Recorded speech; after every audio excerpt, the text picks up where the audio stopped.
Good morning, everybody. Welcome back to my channel. My name is Kris. This is Wizard Way, and today is Hobbit Hump Day. So we are going to be reading more of J.R.R. Tolkien's The Hobbit, and I will be connecting it back to The Lord of the Rings, The Silmarillion, and the upcoming Rings of Power TV show. So if there are any details that make sense to connect to the plots of those other bits of media, we will be doing that. So I'm reading The Hobbit so you don't have to.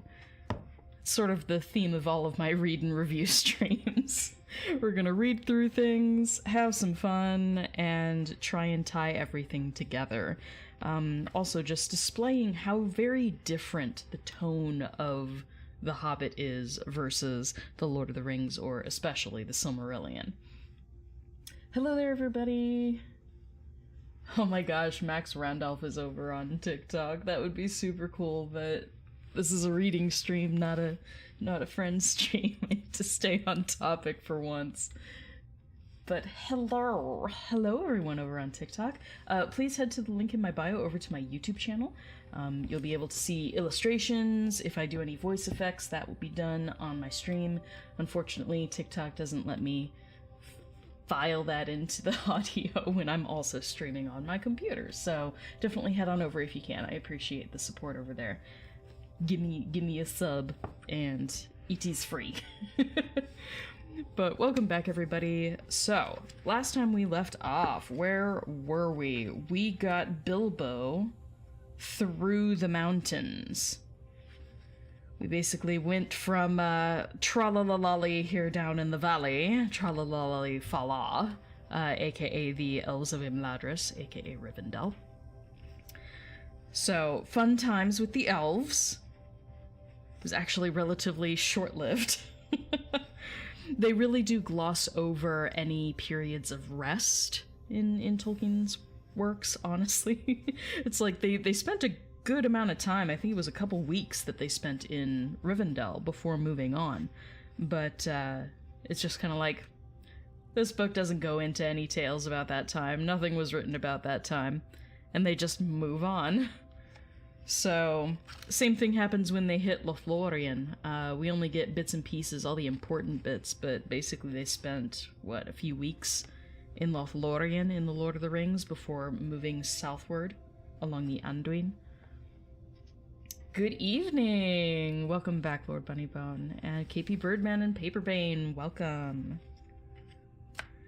So, yes, last time we got them through the mountains, we did Riddles in the Dark, and I struggled to do a Gollum voice for all of Gollum's dialogue.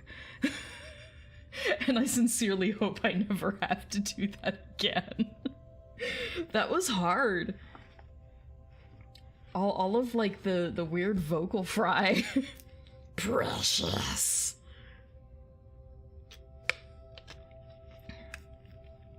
Sneaky little hobbitses. It's a completely different posture for my throat to be in, so hopefully we're through most of Gollum. I don't think we really encounter him much after the Misty Mountains. So we are now on the far side of the Misty Mountains, aka the eastern side of the mountains. So today we are going to be reading chapters 6 and 7. It's a little over 40 pages, which is about what we've been doing each week, so this is on par. This is on par with what we've been doing. So that is going to be Out of the Frying Pan into the Fire, and Queer Lodgings. Not that kind of queer, but, you know, one could hope. Right? So, we will basically be taking Bilbo from the eastern side of the Misty Mountains to the borders of Mirkwood. To the edge of Mirkwood. And then next week we'll be hitting Chapter 8, which is Flies and Spiders. Which is when we start getting into my favorite bits. I really love all of the fuckery that happens when they're in Mirkwood. So we will be hitting that next week. Welcome guys. Definitely head over to my YouTube channel if you can. Link is in my bio. I appreciate you guys. but I do need minutes watched over on YouTube, so if you can support me there, that would be freaking awesome. Alright. On the personal news front, I had a visit from both of my parents, separately, but both of my parents this past weekend, and we celebrated my sister's birthday by going to a mini golf place that has an arcade, and I played Dance Dance Revolution for the first time in like 15 years, and I had like majorly delayed onset muscle soreness, or DOMS as we call it, and I could barely hobble around 2 days later. So I ended up being like in so much general discomfort that I didn't end up doing my stream on Monday like I had planned, so apologies there. Can I help you? What, Gray? Yeah? Are you coming up? No? You just want to scream at me? It's too early in the stream, Gray. He literally just peeled right out of my room. Crazy cat. My goodness. So, luckily, I'm awake. I'm awake and feeling good today, and I actually had breakfast before the stream, so good on me. Honey and milk for the real Gollum voice. I know, right? Gosh. Alright, but I'm feeling good. So let's get started. Where am I going here? Okay. Oh my gosh, Gray. What? Are you coming up? Gray? I swear he's just being frisky. Gray. No?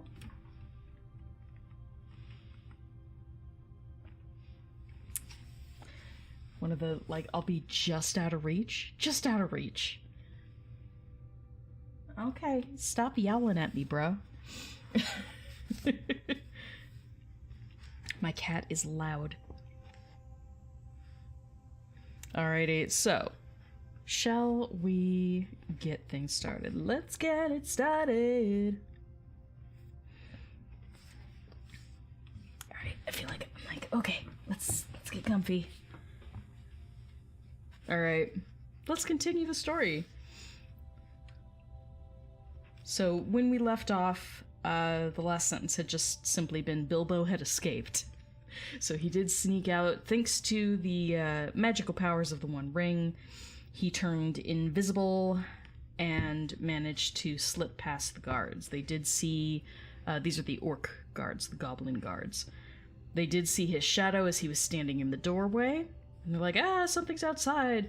Luckily, he managed to get away into the trees, and with the various shadows in the trees, he was able to escape unscathed. So, good for Bilbo. Moving on. Oh, thanks for the rainbows. Chapter 6. Out of the frying pan into the fire. Bilbo had escaped the goblins, but he did not know where he was. He had lost hood, cloak, food, pony, his buttons, and his friends. He wandered on and on till the sun began to sink westwards, behind the mountains. Their shadows fell across Bilbo's path, and he looked back. Then he looked forward and could see before him only ridges and slopes falling towards lowlands and plains, glimpsed occasionally between the trees. Seriously, Gray, what the heck? If my cat keeps yowling, I swear. Apologies in advance. He's in a mood.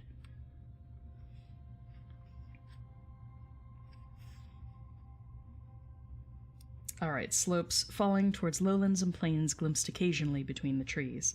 Good heavens, he exclaimed. I seem to have got right to the other side of the misty mountains, right to the edge of the land beyond.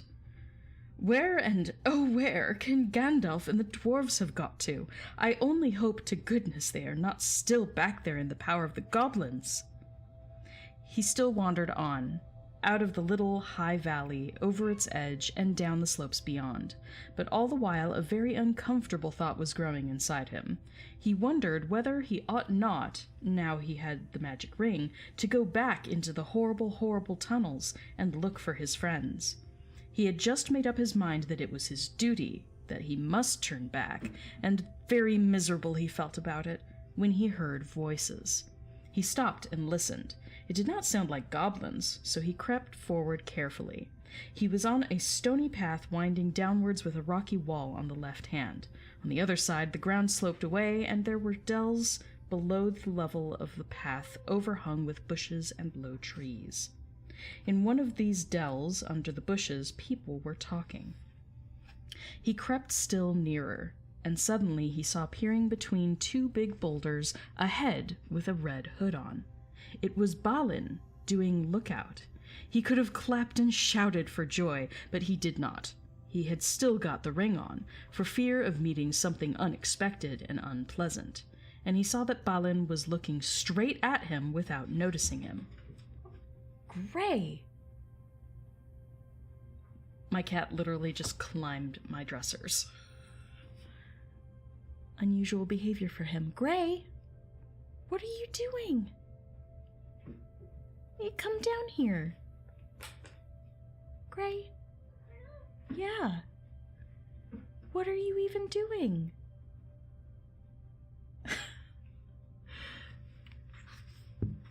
You thought it was your cat. "Gray!" "Thank you. Good boy." This cat. "Gray, are you just gonna chill?" His tail is swishing like he is definitely not gonna chill. Sorry for the interruptions, guys. This is what happens during my streams. So Balin was looking straight at him without noticing him. "I will give them all a surprise," he thought, as he crawled into the bushes at the edge of the dell. Gandalf was arguing with the dwarves. They were discussing all that had happened to them in the tunnels, and wondering and debating what they were to do now. The dwarves were grumbling, and Gandalf was saying that they could not possibly go on with their journey, leaving Mr. Baggins in the hands of the goblins, without trying to find out if he was alive or dead, and without trying to rescue him. "After all, he is my friend," said the wizard, "and not a bad little chap. I feel responsible for him. I wish to goodness you had not lost him." The dwarves wanted to know why he had ever been brought at all, why he could not stick to his friends and come along with them, and why the wizard had not chosen someone with more sense. "He has been more trouble than use so far," said one. If we have got to go back now into those abominable tunnels to look for him, then drat him, I say."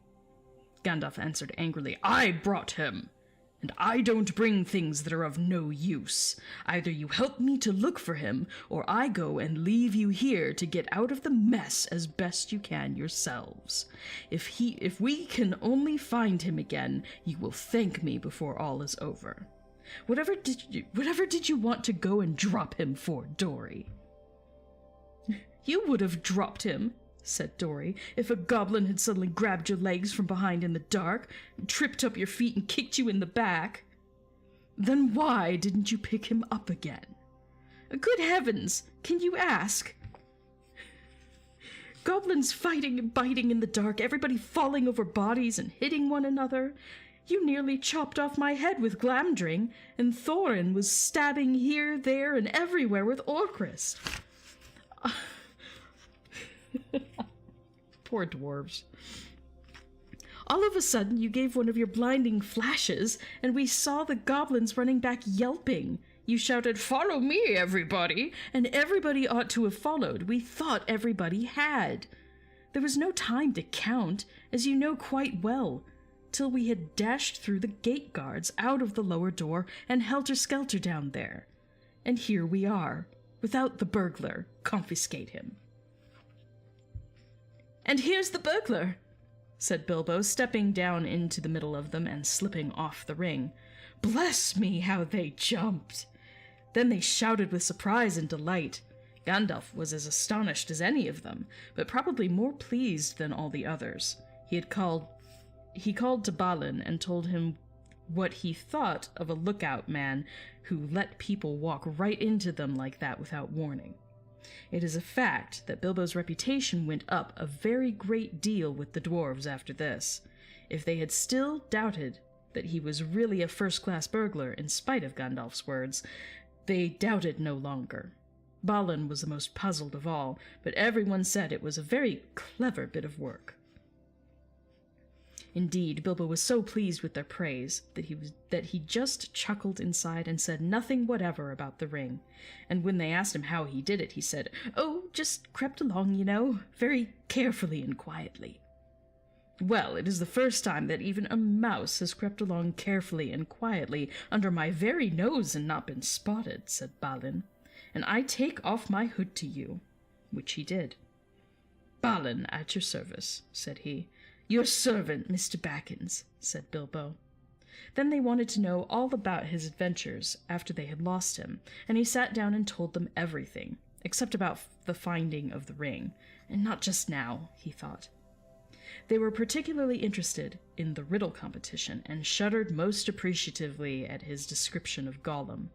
"And then I couldn't think of any other question with him sitting beside me," ended Bilbo, "and so I said, 'What's in my pocket?' And he couldn't guess in 3 goes, so I said, 'What about your promise? Show me the way out.' But he came at me to kill me, and I ran and fell over, and he missed me in the dark. Then I followed him, because I heard him talking to himself. He thought I really knew the way out, and so he was making for it. And then he sat down in the entrance, and I could not get by, so I jumped over him and escaped, and ran down to the gate." "What about the guards?" they asked. "Weren't there any?" "Oh, yes, lots of them, but I dodged them. I got stuck in the door, which was only open a crack, and I lost lots of buttons," he said sadly, looking at his torn clothes. "But I squeezed through all right, and here I am." The dwarves looked at him with quite a new respect when he talked about dodging guards, jumping over Gollum, and squeezing through, as if it was not very difficult or very alarming. "What did I tell you, Gandalf?" said Gandalf, laughing. "Mr. Baggins has more about him than you guess." He gave Bilbo a queer look from under his bushy eyebrows as he said this, and the hobbit wondered if he guessed at the part of his tale that he had left out. Then he had questions of his own to ask, for if Gandalf had explained it all by now to the dwarves, Bilbo had not heard it. He wanted to know how the wizard had turned up again, and where they had all got to now. The wizard, to tell the truth, never minded explaining his cleverness more than once, so now he told Bilbo that both he and Elrond had been well aware of the presence of evil goblins in that part of the mountains, but their main gate used to come out on a different pass, one more easy to travel by, so that they often caught people benighted near their gates. Evidently people had given up going that way, and the goblins must have opened their new entrance at the top of the pass the dwarves had taken quite recently, because it had been found quite safe up to now. Hi, Gray. He finally joins us. Hey. Meow. Come on over. Silly boy. Okay, kitty time. Come here. Yeah, come here. You silly boy, hello. Hi, Gray.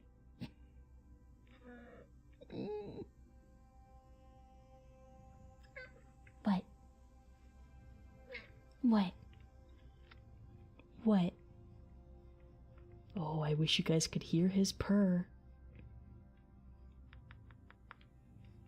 You're a good boy, Gray. Oh, look at those pretty green eyes. He's my thick boy. Look how thick he is. You're a good boy, Gray.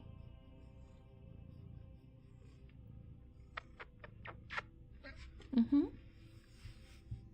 What do you think? You're a good boy.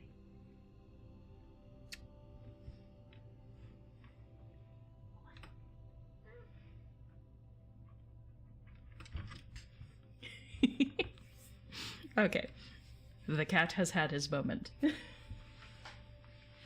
Alright. Let's continue. Hopefully he'll be a little more chill now that he's gotten a little cuddle. My silly cat. Ooh. My headphones are itching me today. Okay, here we go. So he and Elrond had known that there were orcs up in the pass there, but the specific road that they had taken hadn't been used until recently, apparently. Because it had been found quite safe up to now. I must see if I can't find a more or less decent giant to block it up again, said Gandalf, or soon there will be no getting over the mountains at all. As soon as Gandalf had heard Bilbo's yell, he realized what had happened. In the flash which killed the goblins that were grabbing him, he had nipped inside the crack, just as it snapped to. He followed after the drivers and prisoners right to the edge of the great hall, and there he sat down and worked up the best magic he could in the shadows. A very ticklish business it was, he said. Touch and go. But of course Gandalf had made a special study of bewitchments with fire and lights. Even the Hobbit had never forgotten the magic fireworks at Old Took's Midsummer Eve parties, as you remember. The rest we all know, except that Gandalf knew all about the back door, as the goblins called the lower gate, where Bilbo lost his buttons. As a matter of fact, it was well known to anybody who was acquainted with this part of the mountains, but it took a wizard to keep his head in the tunnels and guide them in the right direction. They made that gate ages ago, he said, partly for a way of escape if they needed one, partly as a way out into the lands beyond, where they still come in the dark and do great damage. They guard it always, and no one has ever managed to block it up. They will guard it doubly after this, he laughed. All the others laughed too. After all, they had lost a good deal, but they had killed the great goblin, and a great many others besides, and they had all escaped, so they might be said to have had the best of it so far. But the wizard called them to their senses. We must be getting on at once. Now we are a little rested, he said. They will be out after us in hundreds when night comes on, and already shadows are lengthening. They can smell our footsteps for hours and hours after we've passed. We must be miles on before dusk. There will be a bit of moon, if it keeps fine, and that is lucky. Not that they mind the moon much, but it will give us a little light to steer by. Oh yes, he said in answer to more questions from the Hobbit. You lose track of time inside goblin tunnels. Today's Thursday, and it was Monday night or Tuesday morning when we were captured. We have gone miles and miles and come right down through the heart of the mountains, and we are now on the other side. Quite a shortcut. But we are not at the point to which our pass would have brought us. We are too far to the north, and we have some awkward country ahead, and we are still pretty high up. Let's get on. I'm dreadfully hungry, groaned Bilbo, who was suddenly aware that he had not had a meal since the night before last. Just think of that for a hobbit. His stomach felt all empty and loose and his legs all wobbly now that the excitement was over.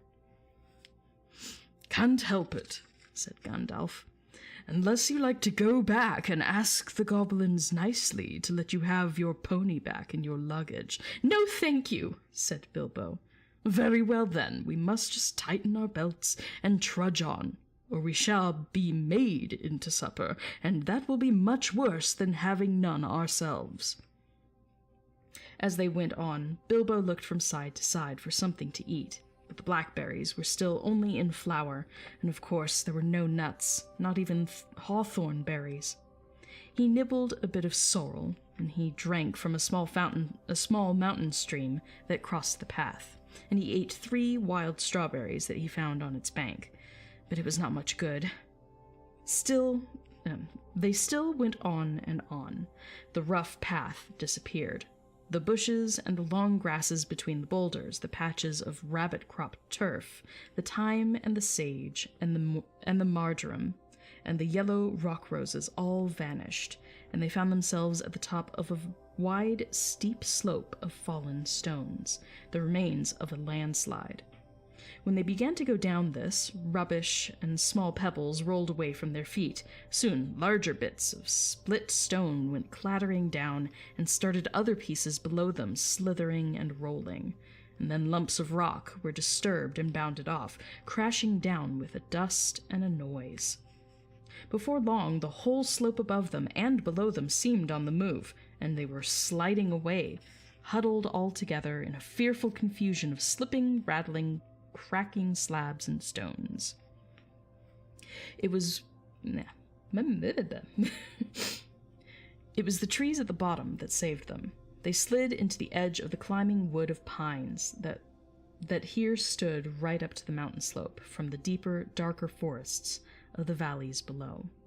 Some caught hold of the trunks and swung themselves into lower branches. Some, like the little Hobbit, got behind a tree to shelter from the onslaught of the rocks. Soon the danger was over, the slide had stopped, and the last faint crashes could be heard as the largest of the disturbed stones went bounding and spinning among the bracken and the pine roots far below. "Well, that has got us on a bit," said Gandalf, "and even goblins tracking us will have a job to come down here quietly." "I dare say," grumbled Bombur, "but they won't find it difficult to send stones bouncing down on our heads." The dwarves and Bilbo were feeling far from happy, and were rubbing their bruised and damaged legs and feet. "Nonsense! We are going to turn aside here, out of the path of the slide. We must be quick. Look at the light!" The sun had long gone behind the mountains. Already the shadows were deepening about them, though far away through the trees and over the black tops of those growing lower down, they could still see the evening lights on the plains beyond.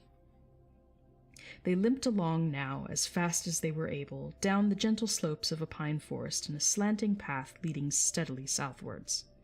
At times they were pushing through a sea of bracken, with tall fronds rising right above the hobbit's head. At times they were marching along quiet as quiet over a floor of pine needles, and all the while the forest gloom got heavier and the forest silence deeper. There was no wind that evening to bring even a sea sighing to the branches of the trees. There's a pause here, so I'm going to take a drink of water.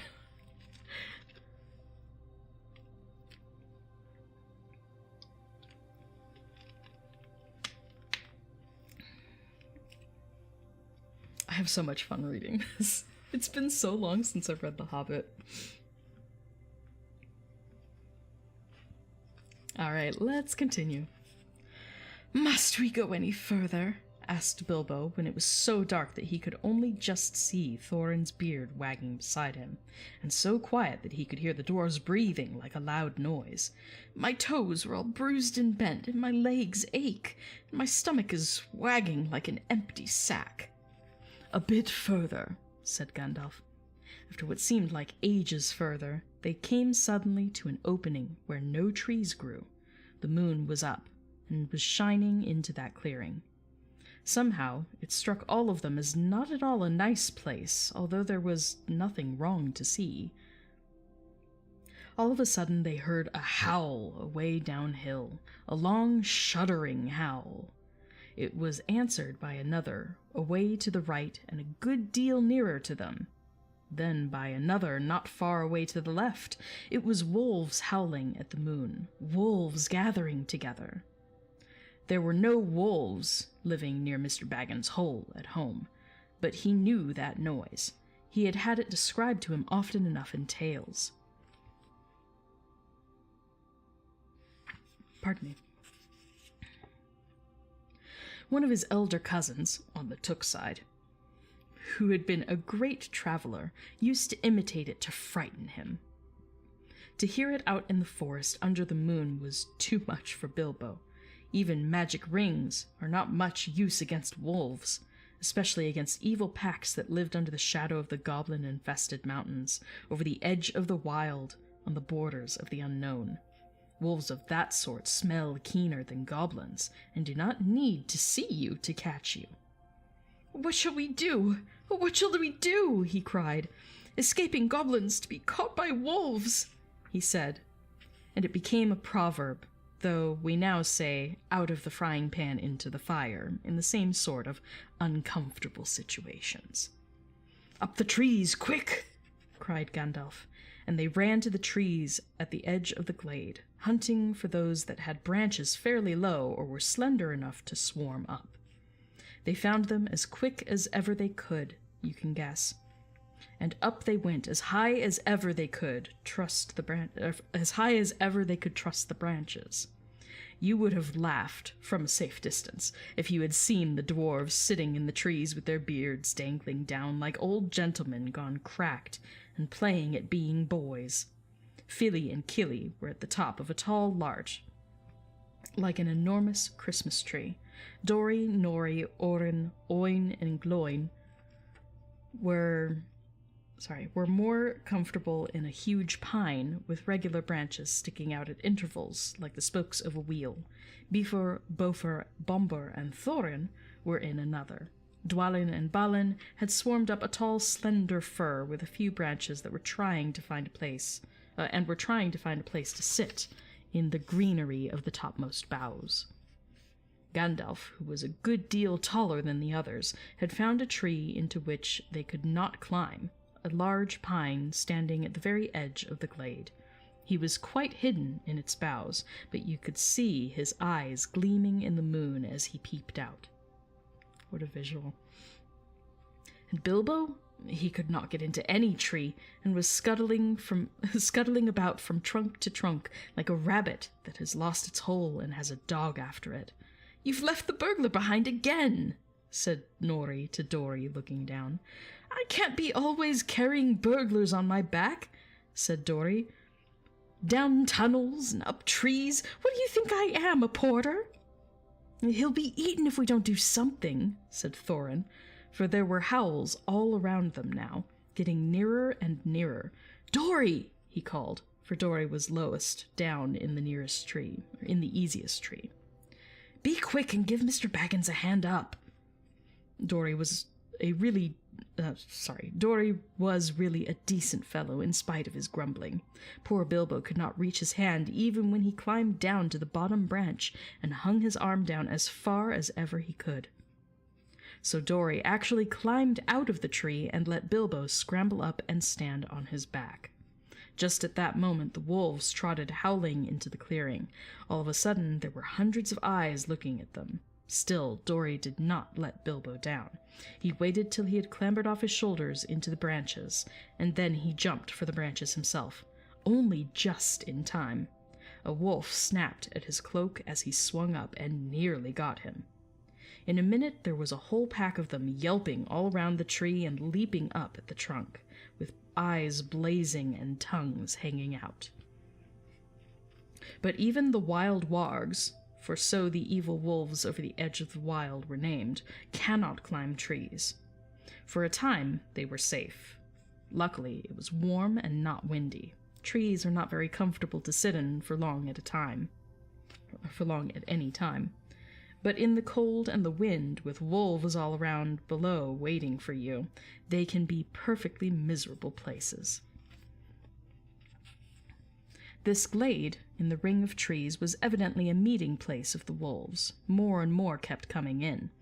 They left guards at the foot of the tree in which Dori and Bilbo were, and then went snuffling about, till they had smelt out every tree that had everyone in it.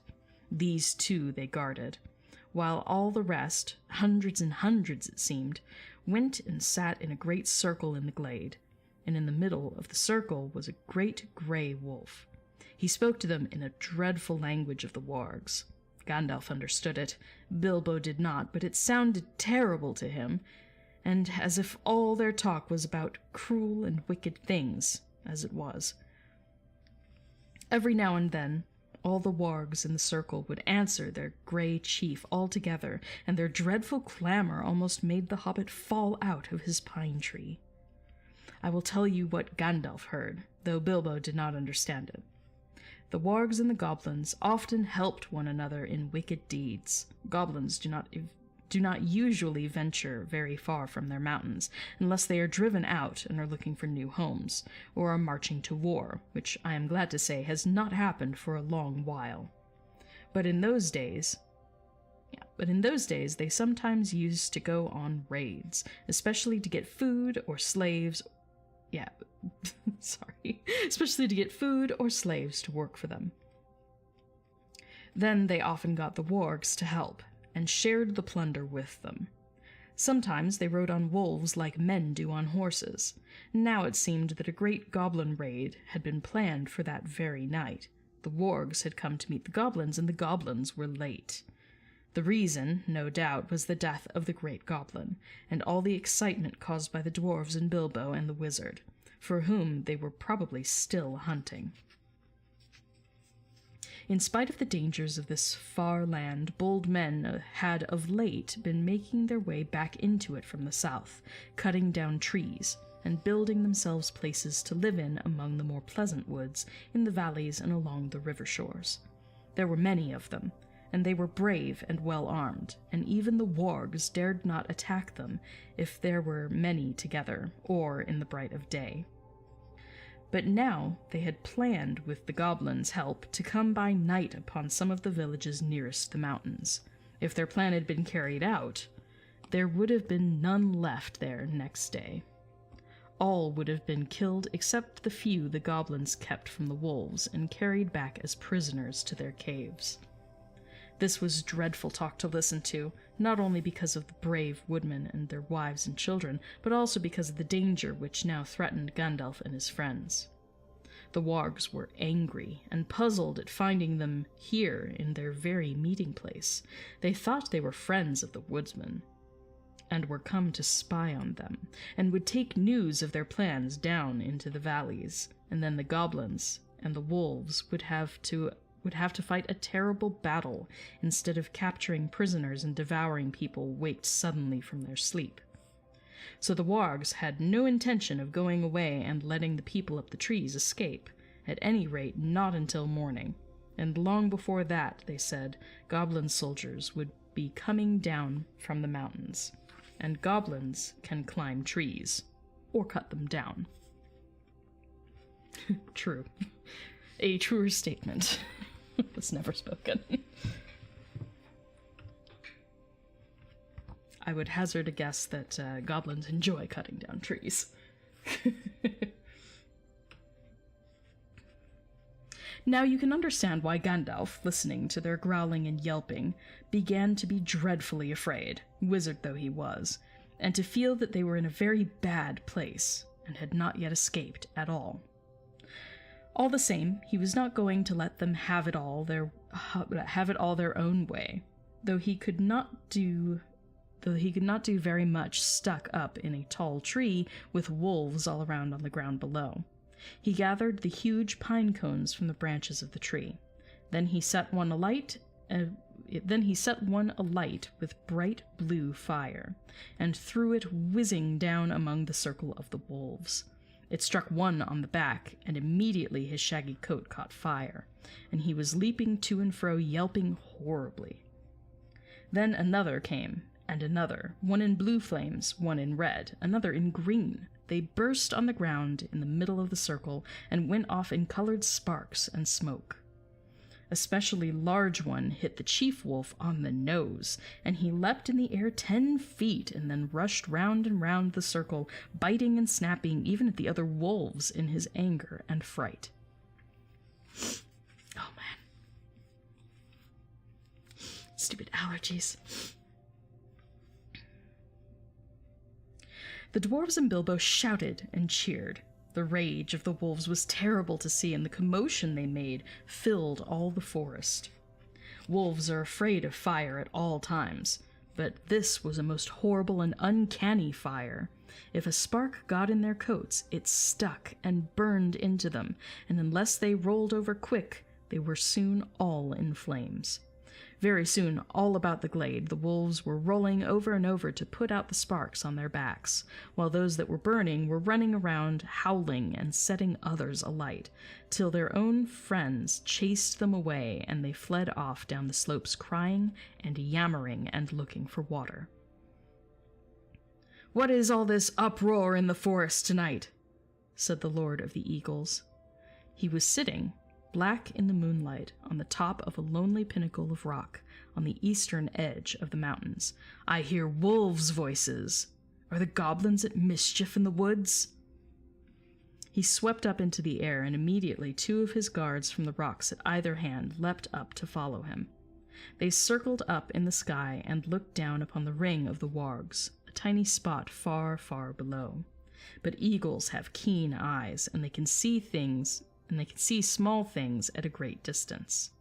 The Lord of the Eagles of the Misty Mountains had eyes that could look at the sun unblinking, and could see a rabbit moving on the ground a mile below, even in the moonlight. So though he could not see the people in the trees, he could make out the commotion among the wolves, and see tiny flashes of fire, and hear the howling and yelping coming up faint from far beneath him.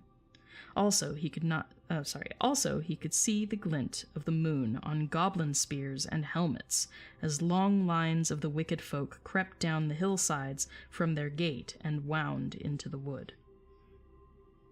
Eagles are not kindly birds. Some are cowardly and cruel, but the ancient race of the northern mountains were the greatest of all birds. They were proud and strong and noble-hearted. They did not love goblins, or fear them. When they took any notice of them at all, which was seldom, for they did not eat such creatures, they swooped on them and drove them shrieking back to their caves, and stopped whatever wickedness they were doing. The goblins hated the eagles and feared them, but could not reach their lofty seats or drive them from the mountains. The eagles! And here we see that, yes, the eagles do talk.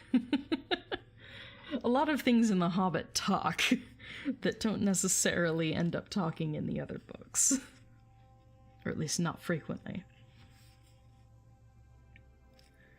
Tonight the Lord of the Eagles was filled with curiosity to know what was afoot, so he summoned many other eagles to him, and they flew away from the mountains, and slowly, circling ever round and round, they came down towards the ring of the wolves and the meeting place of the goblins. A very good thing, too. Dreadful things had been going on down there. The wolves that had caught fire and fled into the forest had set it alight in several places. It was high summer, and on this eastern side of the mountains there had been little rain for some time. Yellowing bracken, fallen branches, deep-piled pine needles were here and there dead trees were soon in flames. All round the clearing of the Wargs fire was leaping, but the wolf guards did not leave the trees. Maddened and angry, they were leaping and howling round the trunks, and cursing the dwarves in their horrible language, with their tongues hanging out, and their eyes shining as red and fierce as the flames. Then suddenly goblins came running up yelling. They thought a battle with the woodmen was going on, but they soon learned what had really happened. Some of them actually sat down and laughed. Others waved their spears and clashed the shafts against their shields. Goblins are not afraid of fire, and they soon had a plan which seemed to them most amusing. Some got all the wolves together in a pack. Some stacked fern and brushwood round the tree trunks. Others rushed round and stamped and beat and stamped, until nearly all the flames were put out. But they did not put out the fire nearest to the trees where the dwarves were. That fire they fed with leaves and dead branches and bracken. Soon they had a ring of smoke and flame all round the dwarves, a ring which they kept from spreading outwards, but it closed slowly in, till the running fire was licking the fuel piled under the trees. Smoke was in Bilbo's eyes. He could feel the heat of the flames, and through the reek he could see the goblins dancing round and round in a circle, like people round a midsummer bonfire. Outside the ring of dancing warriors with spears and axes stood the wolves at a respectful distance, watching and waiting. He could hear the goblins begin a horrible song. Here we go again. 15 birds and 5 fir trees, their feathers were fanned in a fiery breeze. But funny little birds, they had no wings. Oh, what shall we do with the funny little things? Roast 'em alive or stew them in a pot. Fry them, boil them, and eat them hot. Then they stopped and shouted out, "Fly away, little birds, fly away if you can. Come down, little birds, or you will get roasted in your nests. Sing, sing, little birds, why don't you sing?" "Go away, little boys," shouted Gandalf in answer. "It isn't bird nesting time. Also, naughty little boys that play with fire get punished." He said it to make them angry, and to show them he was not frightened of them, though of course he was, wizard though he was. But they took no notice, and they went on singing. "Burn, burn, tree and fern, shrivel and scorch, a fizzling torch to light the night for our delight. Ha, ya, hey. Ya, hey. Ya, hey. Bake and toast 'em, fry and roast 'em, till beards blaze and eyes glaze, till hair smells and skins crack. Fat melts and bones black, and cinders lie beneath the sky. So dwarves shall die, and light the night for our delight. Ya hey, ya harry hey, ya hoy." And with that yahoy, the flames were under Gandalf's tree. In a moment it spread to the others. The bark caught fire, the lower branches cracked. Then Gandalf climbed to the top of his tree. The sudden splendor flashed from his wand like lightning, as he got ready to spring down from on high right among the spears of the goblins. That would have been the end of him, though he would probably have killed many of them as he came hurtling down like a thunderbolt. But he never leapt. Just at that moment the Lord of the Eagles swept down from above, seized him in his talons, and was gone. My nose itches so much.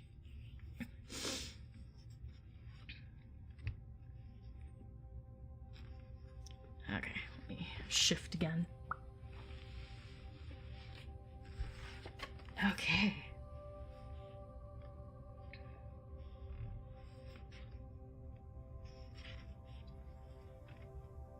There was a howl of anger and surprise from the goblins.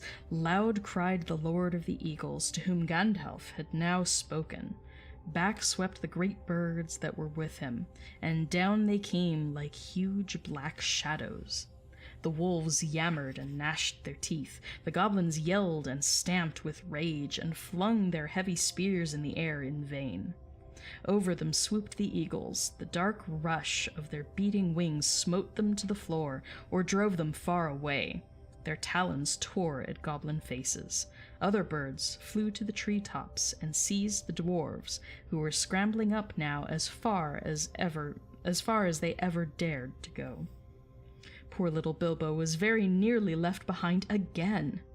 He just managed to catch hold of Dory's legs as Dory was borne off last of all, and up they went together above the tumult and the burning, Bilbo swinging in the air with his arms nearly breaking. Now far below, the goblins and the wolves were scattering far and wide into the woods. Pardon me. A few eagles were still circling and sweeping above the battleground. The flames about the trees sprang suddenly up above the highest branches. They went up in crackling fire. There was a sudden flurry of sparks and smoke. Bilbo had escaped only just in time.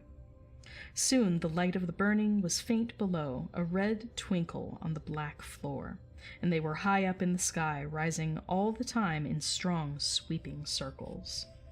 Bilbo never forgot that flight. Clinging onto Dory's ankles, he moaned, "My arms! My arms!" But Dory groaned, "My legs! My poor legs!"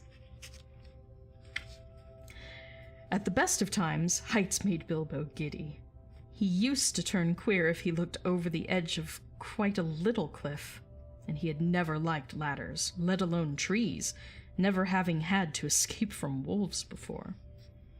So you can imagine how his head swam now when he looked down between his dangling toes and saw the dark lands opening wide underneath him, touched here and there with the light of the moon on a hillside rock or a stream in the plains.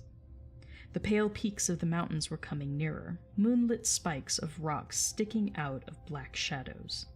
Summer or not, it seemed very cold. He shut his eyes and wondered if he could hold on any longer. Then he imagined what would happen if he did not. He felt sick. The flight ended only just in time for him, just before his arms gave way. He loosed Dory's ankles with a gasp and fell into the rough platform of an eagle's eyrie. There he lay without speaking, and his thoughts were a mixture of surprise at being saved from the fire and fear lest he fall off that narrow place into the deep shadows on either side. He was feeling very queer indeed in his head by this time, after the dreadful adventures of the last 3 days with next to nothing to eat.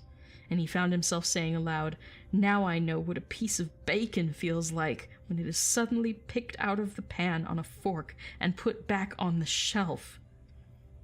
"No, you don't," he heard Dory answering, "because the bacon knows that it will get back in the pan sooner or later, and it is to be hoped we shan't. Also, eagles aren't forks." "Oh no, not a bit like forks, I mean," said Bilbo, sitting up and looking anxiously at the eagle who was perched close by. He wondered what other nonsense he had been saying, and if the eagle would think it rude. You ought not to be rude to an eagle when you are only the size of a hobbit and are up in his eyrie at night. The eagle only sharpened his beak on a stone and trimmed his feathers and took no notice. There's actually an illustration here, so I'm going to switch up my camera so you guys can see.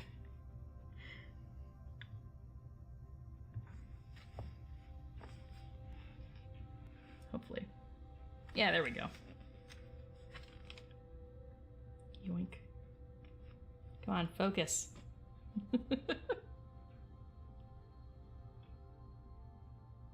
It's really struggling, isn't it? There we go. So that is the Misty Mountains looking west from the Eyries towards the Goblin Gate.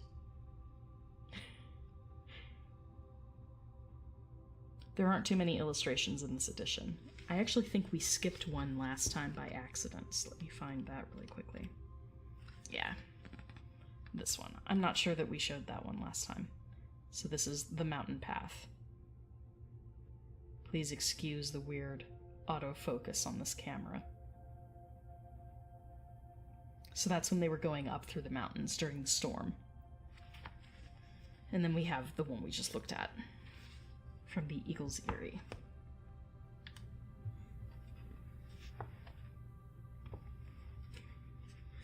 Yay, illustrations! There aren't too many in this particular edition of The Hobbit. I do plan on getting a nicer version of The Hobbit, I just haven't yet. Honestly, I should probably give it another, 15 years? Give it another 15 years and it'll be the 100th anniversary of The Hobbit. Can you imagine? 100 years. Because it was published in 1937. It's like a time capsule.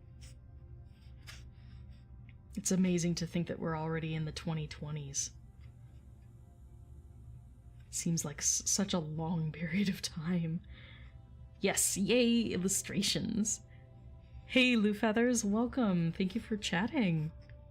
Don't be afraid to pop something in chat, especially if you have any questions. Always happy to answer them.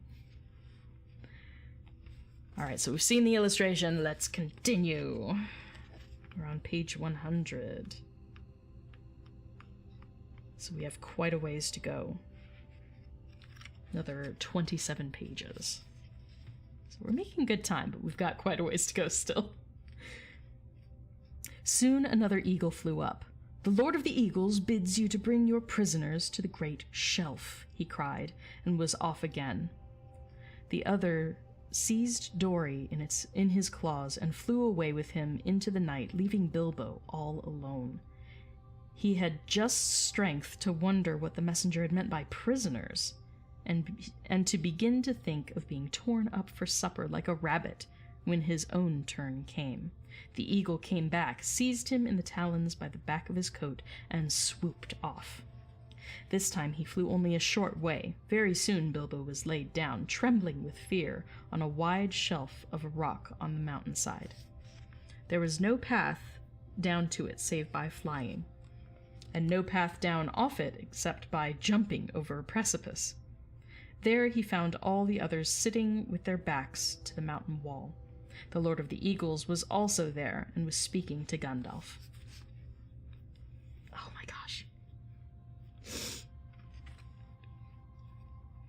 I swear, it's like my allergies hit 10 times worse when I'm streaming. Oh. I'm glad my nose isn't like super red. It feels like it is. Alright, so the Lord of the Eagles was also there and was speaking to Gandalf. It seems that Bilbo was not going to be eaten after all. The wizard and the Eagle Lord appeared to know one another slightly, or even to be on friendly terms. As a matter of fact, Gandalf, who had often been in the mountains, had once rendered a service to the eagles and healed their lord from an arrow wound. So you see, prisoners had meant prisoners rescued from the goblins only, and not captives of the eagles. As Bilbo listened to the talk of Gandalf, he realized that at last they were going to escape really and truly from the dreadful mountains. He was discussing plans with the Great Eagle for carrying the dwarves and himself and Bilbo far away and setting them down well on their journey across the plains below. The Lord of the Eagles would not take them anywhere near where men lived. They would shoot at us with their great bows of yew, he said, for they would think we were after their sheep. And at other times they would be right. No, we are glad to cheat the goblins of their sport, and glad to repay our thanks to you, but we will not risk ourselves for dwarves in the southward plains. Very well, said Gandalf. Take us where and as far as you will. We are already deeply obliged to you, but in the meantime we are famished with hunger. I am nearly dead of it, said Bilbo in a weak little voice that nobody heard. That can perhaps be mended, said the Lord of the Eagles. Later on you might have seen a bright fire on the shelf of rock, and the figures of the dwarves round it cooking and making a fine roasting smell. The eagles had brought up dry boughs for fuel, and they had brought rabbits, hares, and a small sheep. The dwarves managed all the preparations. Bilbo was too weak to help. And anyway, he was not much good at skinning rabbits or cutting up meat, being used to having it delivered by the butcher, all ready to cook. Gandalf, too, was lying down after doing his part in setting the fire going. Since Owain and Gloin had lost their tinderboxes, dwarves have never taken to matches even yet. So they used tinderboxes and not matches. So ended the adventures of the Misty Mountains. Soon Bilbo's stomach was feeling full and comfortable again, and he felt he could sleep contentedly. Though really he would have liked a loaf and butter better. Sorry.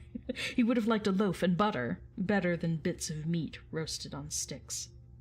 He slept curled up on the hard rock more soundly than ever he had done on his feather bed in his own little hole at home. But all night he dreamed of his own house, and wandered in his sleep into all his different rooms, looking for something that he could not find, nor remember what it looked like. Thus ends chapter 6.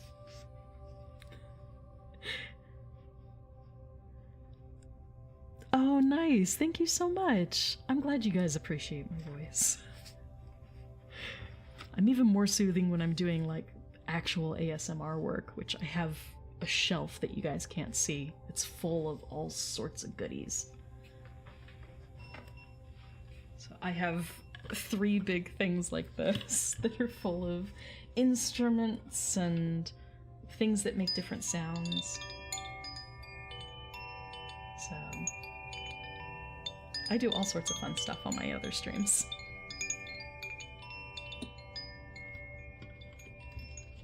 I have chimes, I have a circular xylophone, all sorts of fun stuff. So definitely check out my ASMR streams if you really want to get relaxed. Oh, thank you so much. I appreciate that. That makes me feel all warm and fuzzy.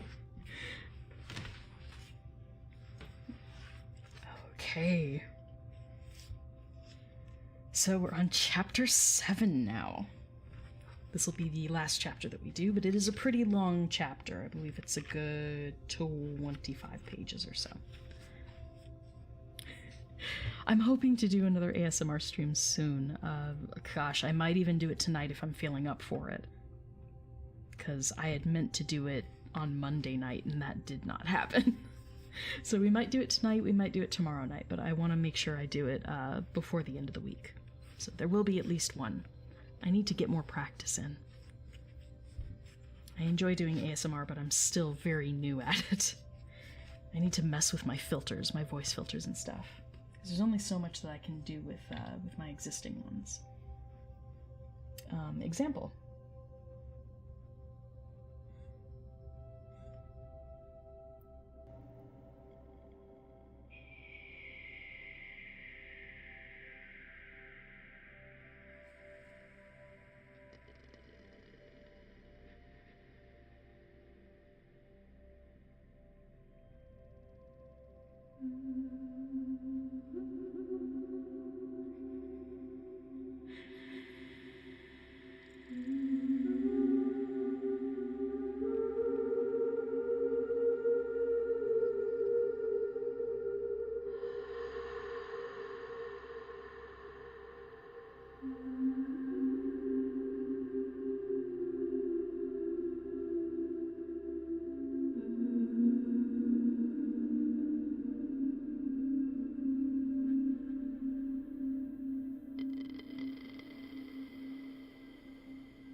There you go. Tiny little preview.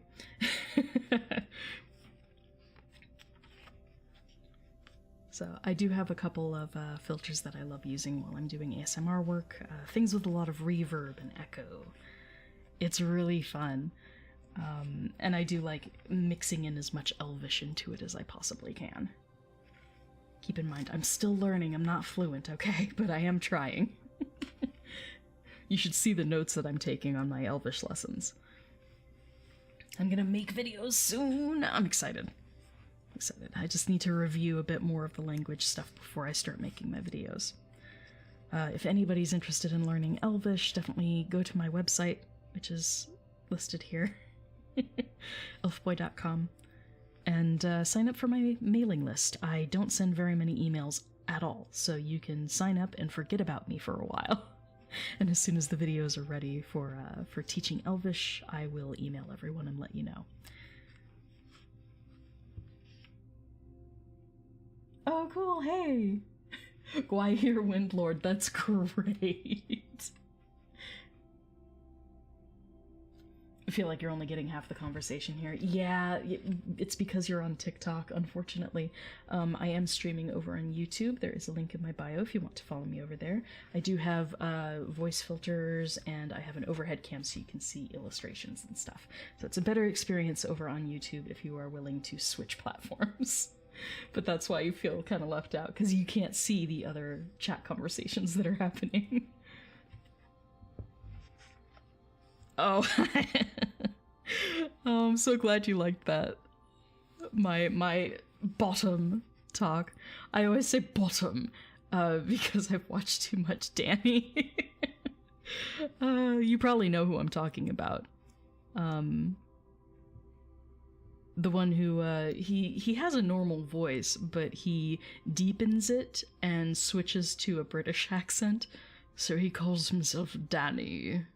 It's, you know, bottom instead of bottom.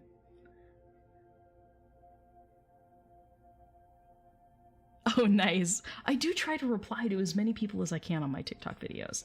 I don't catch every single, especially if I end up going viral for whatever reason. I don't catch every comment at that point, but I do try and keep up with it. Hi! Eric, hey, thank you for making the switch over. That's awesome. Thank you. So yes, we did just cover Gwahir, the Eagle Lord.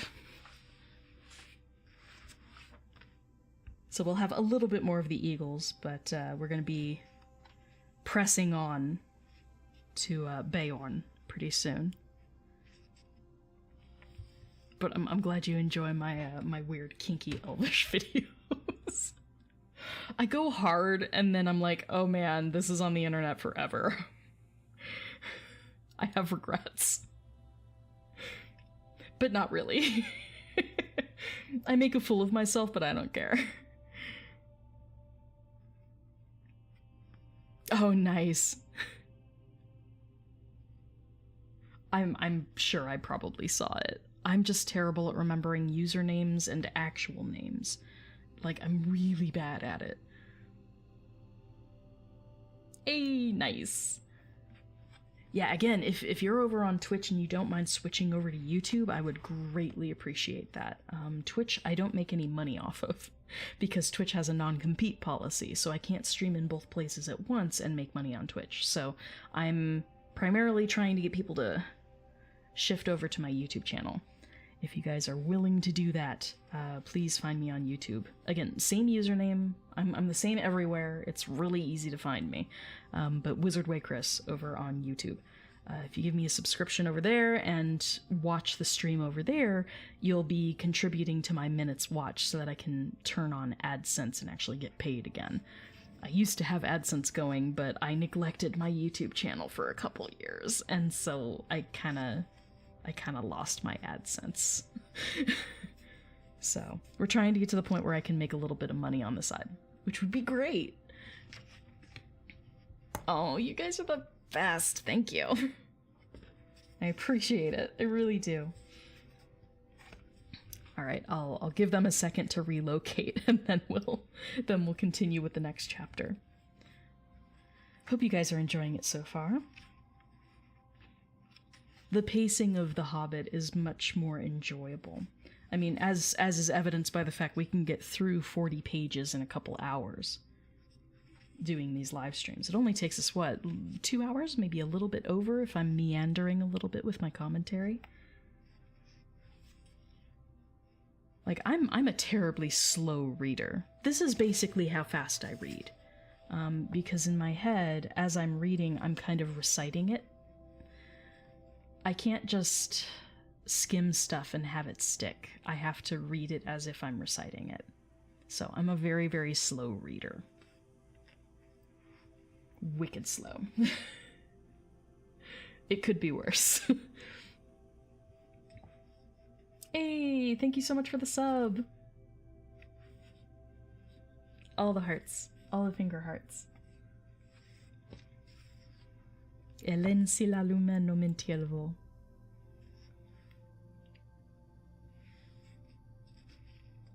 Oh, thank you so much, Grudge Lady. I appreciate that.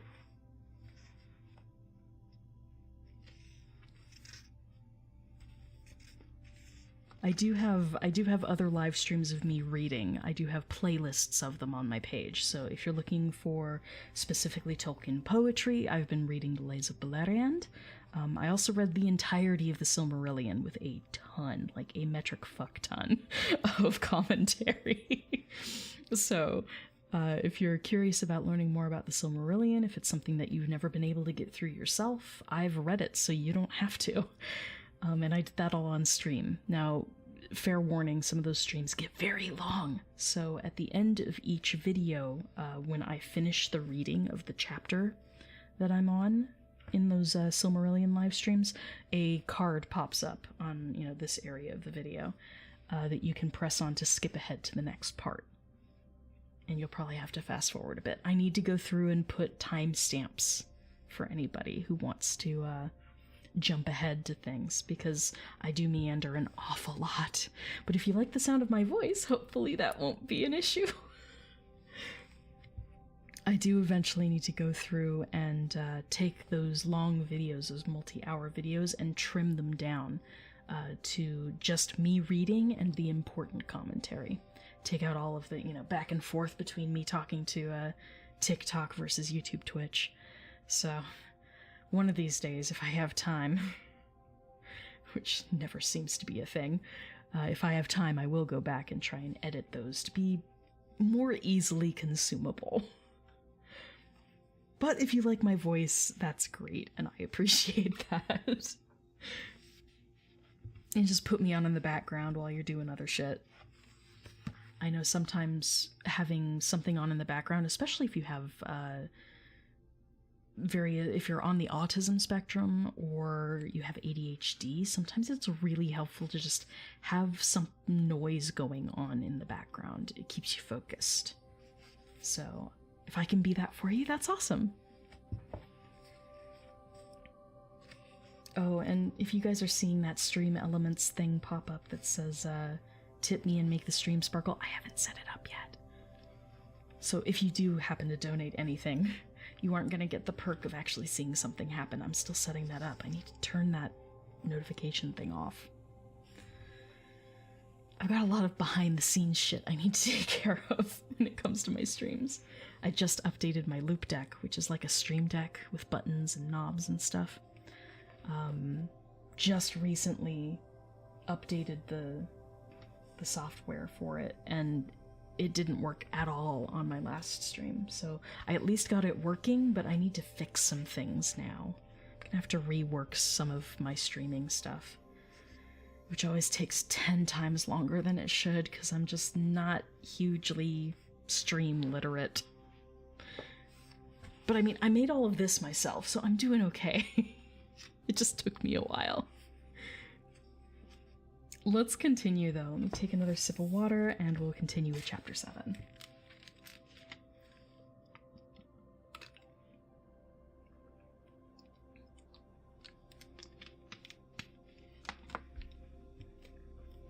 Okay. Here we go. Chapter 7. Queer Lodgings. Not this kind of queer, but regardless. Chapter 7. Queer Lodgings. The next morning, Bilbo woke up with the early sun in his eyes. He jumped up, not off, good lord, pew! He jumped up to look at the time, and to go put his kettle on, and found he was not home at all. So he sat down and wished in vain for a wash and a brush. He did not get either, nor tea, nor toast, nor bacon for his breakfast, only cold mutton and rabbit. And after that he had to get ready for a fresh start. This time he was allowed to climb onto an eagle's back and cling between his wings. The air rushed over him, and he shut his eyes. The dwarves were crying farewells and promising to repay the Lord of the Eagles if ever they could, as off rose 15 great birds from the mountain's side. The sun was still close to the eastern edge of things. The morning was cool, and mists were in the valleys and hollows and twined here and there about the peaks and pinnacles of the hills. Bilbo opened an eye to peep, and saw that the birds were already high up, and the world was far away, and the mountains were falling back behind them into the distance. He shut his eyes again and held on tighter. "Don't pinch," said his eagle. "You need not be frightened like a rabbit, even if you rather look like one. It is a fair morning with little wind. What is finer than flying?" Bilbo would have liked to say a warm bath and late breakfast on the lawn afterwards, but he thought it better to say nothing at all, and to let go his clutch just a tiny bit. After a good while, the eagles must have seen the point they were making for, even from their great height, for they began to go down, circling round in great spirals. They did this for a long while, and at last the hobbit opened his eyes again. The earth was much nearer, and below them were trees that looked like oaks and elms, and wide grasslands, and a river running through it all.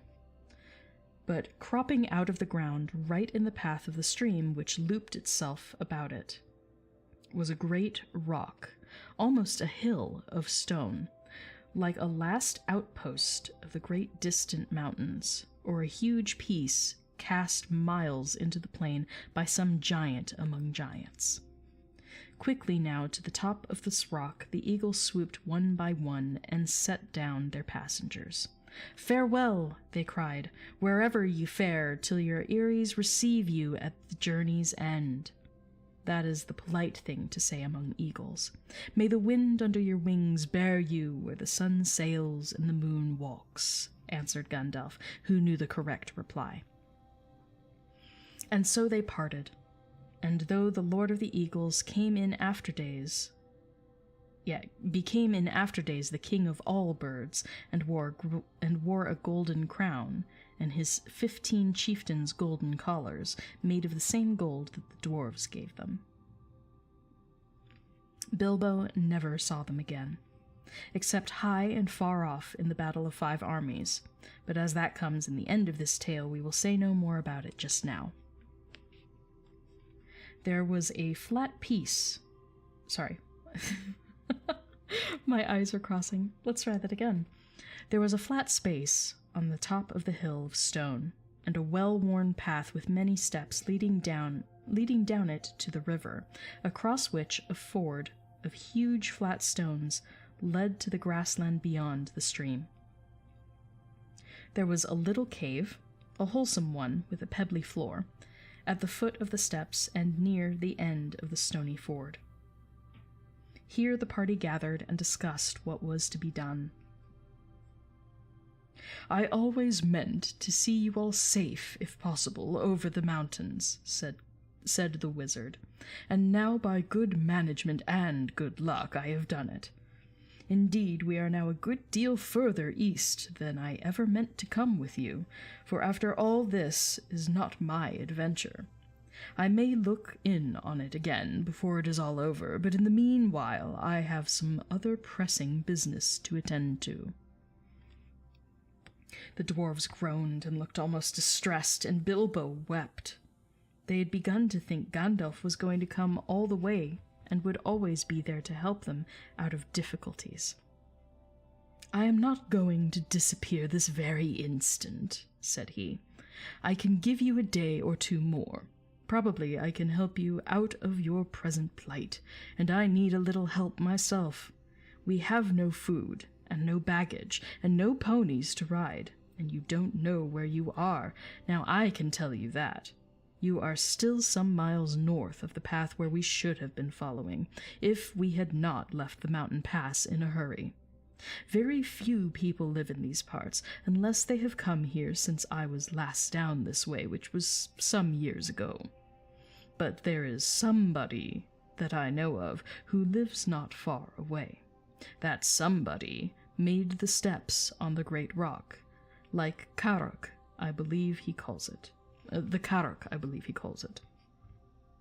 He does not often come here, certainly not in the daytime, and it is no good waiting for him. In fact, it would be very dangerous. We must go and find him, and if all goes well at our meeting, I think I shall be off and wish you, like the eagles, farewell wherever you fare." They begged him not to leave them. They offered him dragon gold and silver and jewels, but he would not change his mind. We shall see," he said, "and I think I have earned already some of your dragon gold when you have got it." Which, I mean, he's not wrong. Gandalf has definitely helped. After that, they stopped pleading. Then they took off their clothes and bathed in the river, which was shallow and clear, the stony ford. When they had dried in the sun, which was now strong and warm, they were refreshed, if still sore and a little hungry.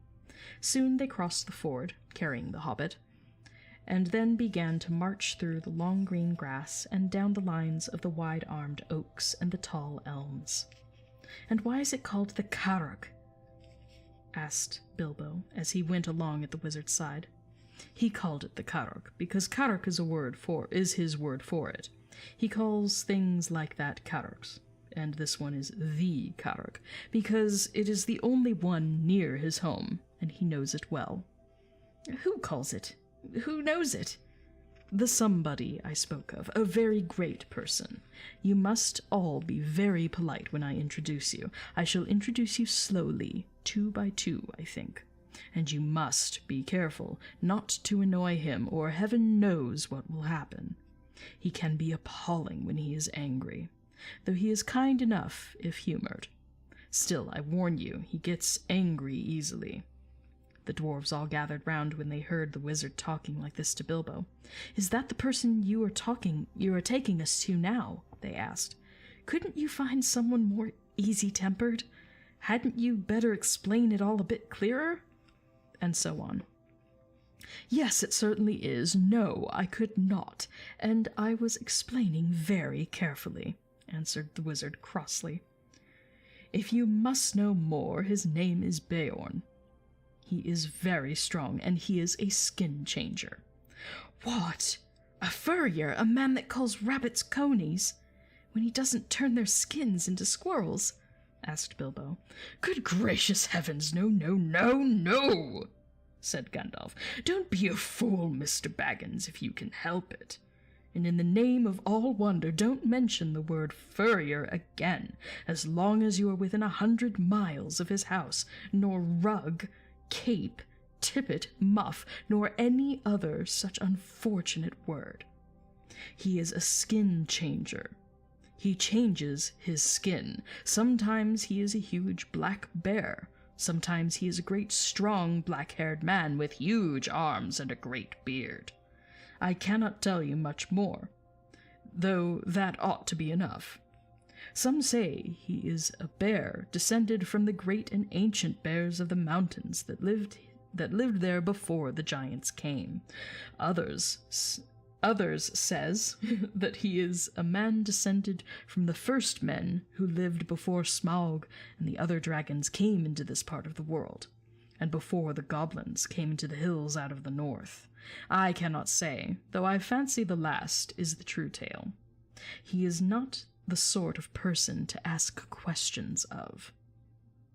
At any rate, he is under no enchantment but his own. He lives in an oak wood, and has a great wooden house, and as a man he keeps cattle and horses which are nearly as marvelous as himself. They work for him and talk to him. He does not eat them, neither does he hunt or eat wild animals. He keeps hives and hives of great fierce bees, and lives most on cream and honey. As a bear, he ranges far and wide. I once saw him sitting all alone at the top of the Carrog at night, watching the moon sinking towards the misty mountains. And I heard him growl in the tongue of bears, "The day will come when they will perish, and I shall go back." And that is why I believe he once came from the mountains himself. Bilbo and the dwarves had now plenty to think about, and they asked no more questions. They still had a long way to walk before them. Up slope and down dale they plodded. It grew very hot. Sometimes they rested under the trees, and then Bilbo felt so hungry that he would have eaten acorns, if any had been ripe enough yet to have fallen to the ground. It was the middle of the afternoon before they noticed that great patches of flowers had begun to spring up, all the same kinds growing together as if they had been planted. Especially there was clover, waving patches of coxcomb clover, and purple clover, and wide stretches of short, white, sweet, honey-smelling clover. There was a buzzing and a whirring and a droning in the air. Bees were busy everywhere, and such bees! Bilbo had never seen anything like them. If one was to sting me, he thought, I should swell up as big again as I am. They were bigger than hornets. The drones were bigger than your thumb. A good deal, and the bands of yellow on their deep black bodies shone like fiery gold. We are getting near, said Gandalf. We are on the edge of his bee pastures. Side note, I hate bees. I love them for what they do. Bees are important. But I have a traumatic past with bees. When I was young, I used to suck my thumb. As a little kid. I had my blankie and I had my sucking thumb. I was a very happy child. And then one day, I was walking in my front yard, I believe. And this is back when I lived in California, where I was born. And a bee landed on my sucking thumb. And I wasn't afraid of it because I didn't know any better. I was like, hello, Mr. Bee. And the bee stung my sucking thumb. I don't know what kind of bee it was. I remember it being a really large, fluffy bee. But those ones would typically be bumblebees or honeybees, and if they sting you, they die, because their stinger sticks in you and it basically eviscerates the bee when they pull away. So they only sting people if they really feel threatened, and I hardly think I was threatening as a child, but who knows. Either way, a bee stung my sucking thumb, and I tend to be allergic.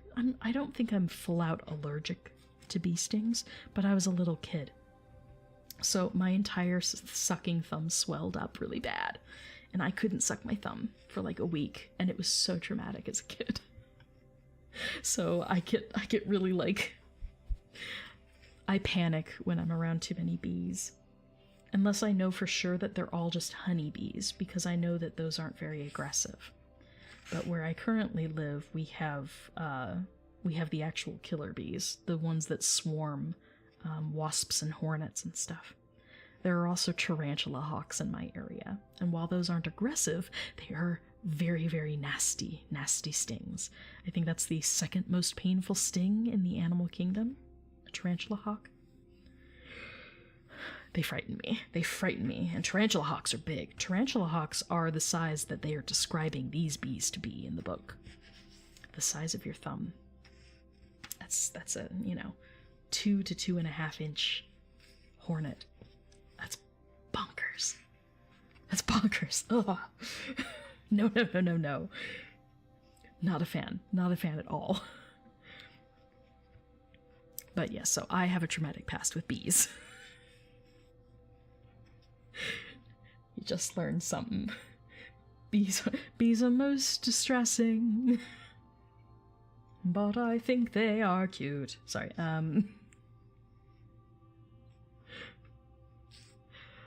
Sorry, my brain went to Into the Woods. The dwarves are most distressing.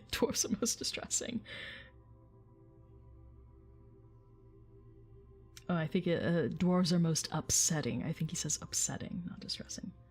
Not forgetting the task unachievable. It's during the agonies. It's the reprise of Agony. Look it up, it's a great song. It's hilarious. It's two Prince Charmings being all about having to chase down their newest princess conquests. Into the Woods is a great musical, but watch the musical. Watch like the 1990 stage production musical, not the movie.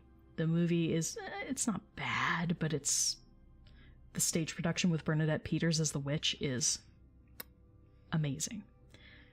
1990 production. I'm pretty sure you can stream it somewhere.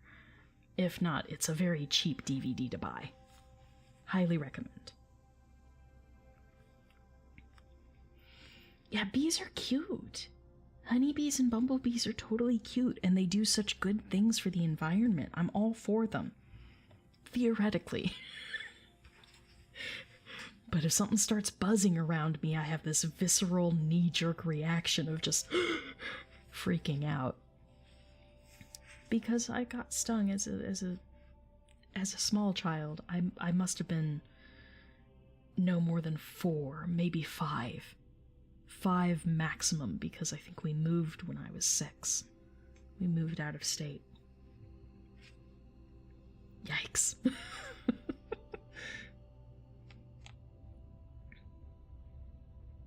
Okay, where were we? We're on the edge of his bee pastures. That's where we left off. After a while, they came to a belt of tall and very ancient oaks, and beyond these to a high thorn hedge, through which you could neither see nor scramble.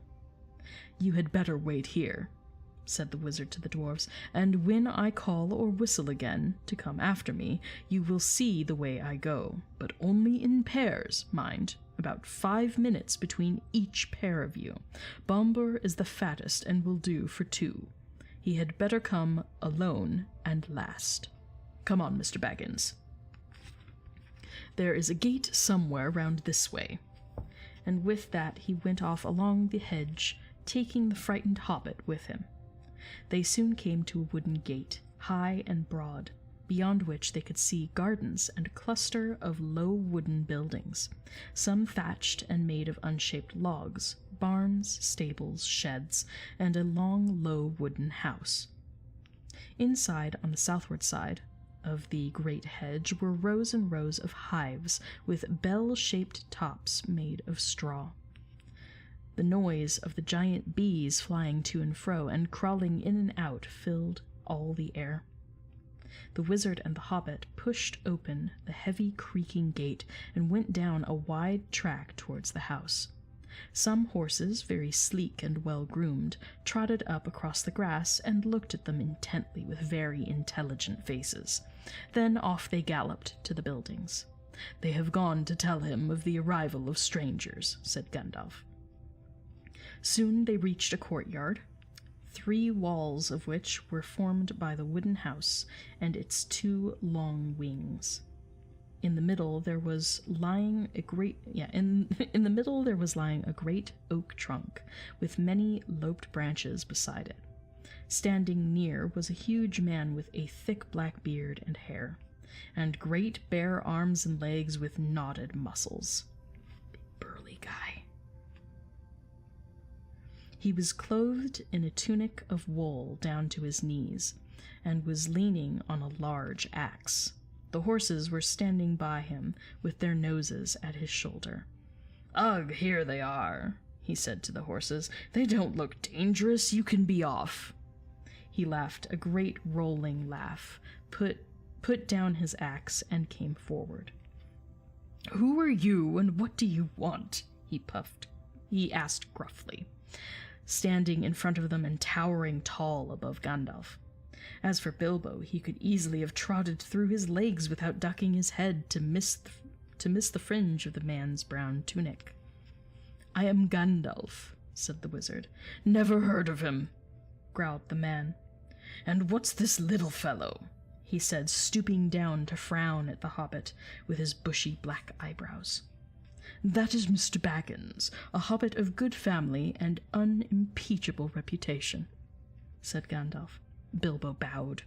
He had no hat to take off, and was painfully conscious of his many missing buttons. "I am a wizard," continued Gandalf. "I have heard of you, if you have not heard of me. But perhaps you have heard of my good cousin Radagast, who lives near the southern borders of Mirkwood." "Yes, not a bad fellow as wizards go, I believe. I used to see him now and again," said Beorn. "Well, now I know who you are, or who you say you are. What do you want?" "To tell the truth, we have lost our luggage and nearly lost our way, and are rather in need of help, or at least of advice. I may say we have had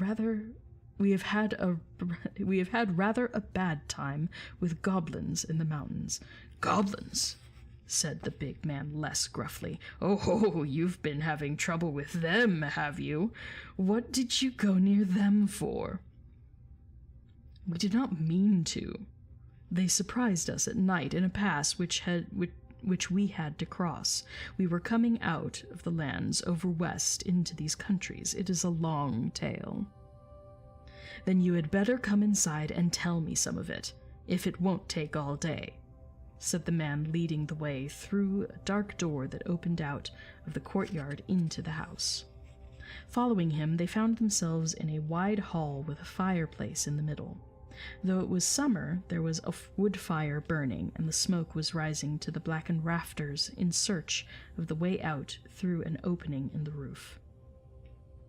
They passed through this dim hall, lit only by the fire and the hole above it, and came through another smaller door into a sort of veranda propped on wooden posts made of single tree trunks.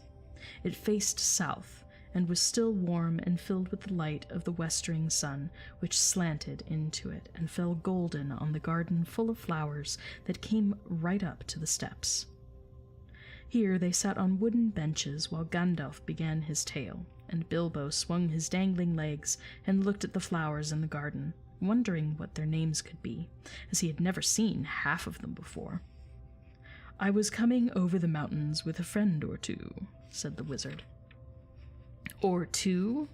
I can see only one, and a little one at that," said Beorn. "Well, to tell you the truth, I did not like to bother you with a lot of us, until I found out if you were busy. I will give a call, if I may." "Go on, call away." So Gandalf gave a long, shrill whistle, and presently Thorin and Dori came round the house by the garden path and stood bowing low before them. "One or three, you meant, I see," said Beorn. "But these aren't hobbits, they are dwarves." "Thorin Oakenshield, at your service. Dori, at your service," said the two dwarves, bowing again. "I don't need your service, thank you. But I expect," said Beorn, "but I expect you need mine. I am not over fond of dwarves, but if it is true that you are Thorin, son of Thrain, son of Thror, I believe, and that your companion is respectable, and that you are enemies of goblins, and are not up to any mischief in my lands. What are you up to, by the way?" "They are on their way to visit the land of their fathers, away east beyond Mirkwood," put in Gandalf. "And it is entirely an accident that we are in your lands at all. We were crossing by the High Pass, that should have brought us to the road that lies to the south of your country, but we were attacked by the evil goblins, as I was about to tell you."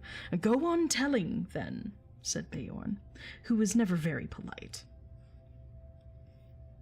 "There was a terrible storm. The stone giants were out hurling rocks, and at the head of the pass we took refuge in a cave, the Hobbit and I and several of our companions. Do you call two several?" "Well, no. As a matter of fact, there were more than two." "Where are they? Killed, eaten, gone home?" "Well, no. They don't seem all to have come when I whistled. Shy, I expect. You see, we are very much afraid that we are rather a lot for you to entertain." "Go on, whistle again. If I'm in for a party, it seems, and one or two more won't make much difference," growled Beorn. Let me shift. I sit on my legs. I shouldn't, but I do. Gandalf whistled again, but Nori and Ori were there almost before he had stopped, for, if you remember, Gandalf had told them to come in pairs every 5 minutes. "Hello," said Bjorn. "You came pretty quick. Where were you hiding? Come in on my jack-in-the-boxes." Come on my jack-in-the-boxes, sorry. "Nori, at your service. Ori, they began, but Bjorn interrupted them. "Thank you. When I want your help, I will ask for it. Sit down, and let's get on with this tale, or it will be supper time before it's ended." "As soon as we were asleep," went on Gandalf, "a crack at the back of the cave opened. Goblins came out and grabbed the Hobbit and the Dwarves and our troop of ponies." "Troop of ponies? What were you, a traveling circus? Or were you carrying lots of goods? Or do you always call 6 a troop?" Poor Beorn. "Oh, no. As a matter of fact, there were more than 6 ponies, for there were more than 6 of us, and, well, here are 2 more." Just at that moment, Balin and Dwalin appeared, and bowed so low that their beards swept the stone floor. The big man was frowning at first, but they did their best to be frightfully polite, and kept on nodding and bending and bowing and waving their hoods before their knees, in proper dwarf fashion, till he stopped frowning and burst into a chuckling laugh. They looked so comical. "Troop was right," he said. "A fine comic one. Come in, my merry men, and what are your names? I don't want your service just now, only your names, and then sit down and stop wagging." "Balin and Dwalin," they said, not daring to be offended, and they sat flop on the floor, looking rather surprised. "Now go on again," said Beorn to the wizard. "Where was I? Oh, yes, I was not grabbed. I killed a goblin or two in a flash." "Good," growled Beorn. "It is some good being a wizard, then." "And slipped inside the crack before it closed. I followed down into the main hall, which was crowded with goblins. The great goblin was there with 30 or 40 armed guards. I thought to myself, even if they were not all chained together, what can a dozen do against so many?" "A dozen? That's the first time I've heard 8 called a dozen. Or have you still got some more jacks that haven't yet come out of their boxes?" "Well, yes, there seem to be a couple more here now, Filly and Killy, I believe," said Gandalf, and these two now appeared and stood smiling and bowing. "That's enough," said Beorn. "Sit down and be quiet. Now go on, Gandalf." So Gandalf went on with the tale until he came to the fight in the dark, the discovery of the lower gate, and their horror when they found that Mr. Baggins had been mislaid. "We counted ourselves and found that there was no hobbit. There were only 14 of us left." 14? That's the first time I've heard one from 10 leave 14. "You mean 9, or else you haven't told me yet all the names of your party." "Well, of course you haven't seen Owen and Glowing yet, and bless me, here they are. I hope you will forgive them for bothering you." "Oh, let them all come. Hurry up. Come along, you two, and sit down. But look here, Gandalf, even now we have only got yourself and 10 dwarves and the hobbit that was lost. That only makes 11, plus 1 mislaid, and not 14 unless the wizards count different to other people. But now, please get on with the tale." Beorn did not show it more than he could help, but really he had begun to get very interested. You see, in the old days he had known the very part of the mountains that Gandalf was describing. He nodded and he growled when he heard of the hobbits' reappearance and of their scramble down the stone slide and of the wolf ring in the woods. When Gandalf came to their climbing into trees with the wolves all underneath, he got up and strode about and muttered, "I wish I had been there. I would have given them more than fireworks." "Well," said Gandalf, very glad to see that his tale was making a good impression, "I did the best I could. There we were with the wolves going mad underneath us, and the forest beginning to blaze in places, when the goblins came down the hills to discovered us. They yelled with delight and sang songs making fun of us, 15 birds and 5 fir trees. "Good heavens," growled Beorn. "Don't pretend that goblins can't count. They can.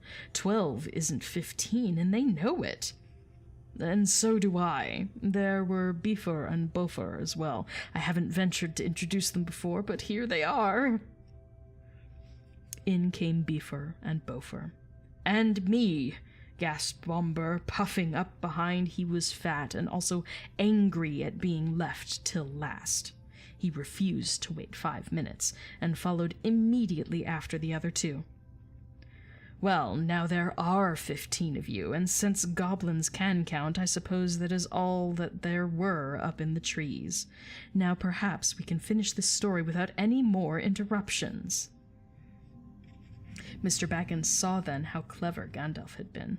The interruptions had really made Beorn more interested in the story, and the story had kept him from sending the dwarves off at once like suspicious beggars. He never invited people into his house if he could help it. He had very few friends, and they lived a good ways away, and he never invited more than a couple of these to his house at at a time. Now he had got 15 strangers sitting in his porch. By the time the wizard had finished his tale and told of the eagle's rescue and of how they had all been brought to the Carrock, the sun had fallen behind the peaks of the Misty Mountains, and the shadows were long in Beorn's garden.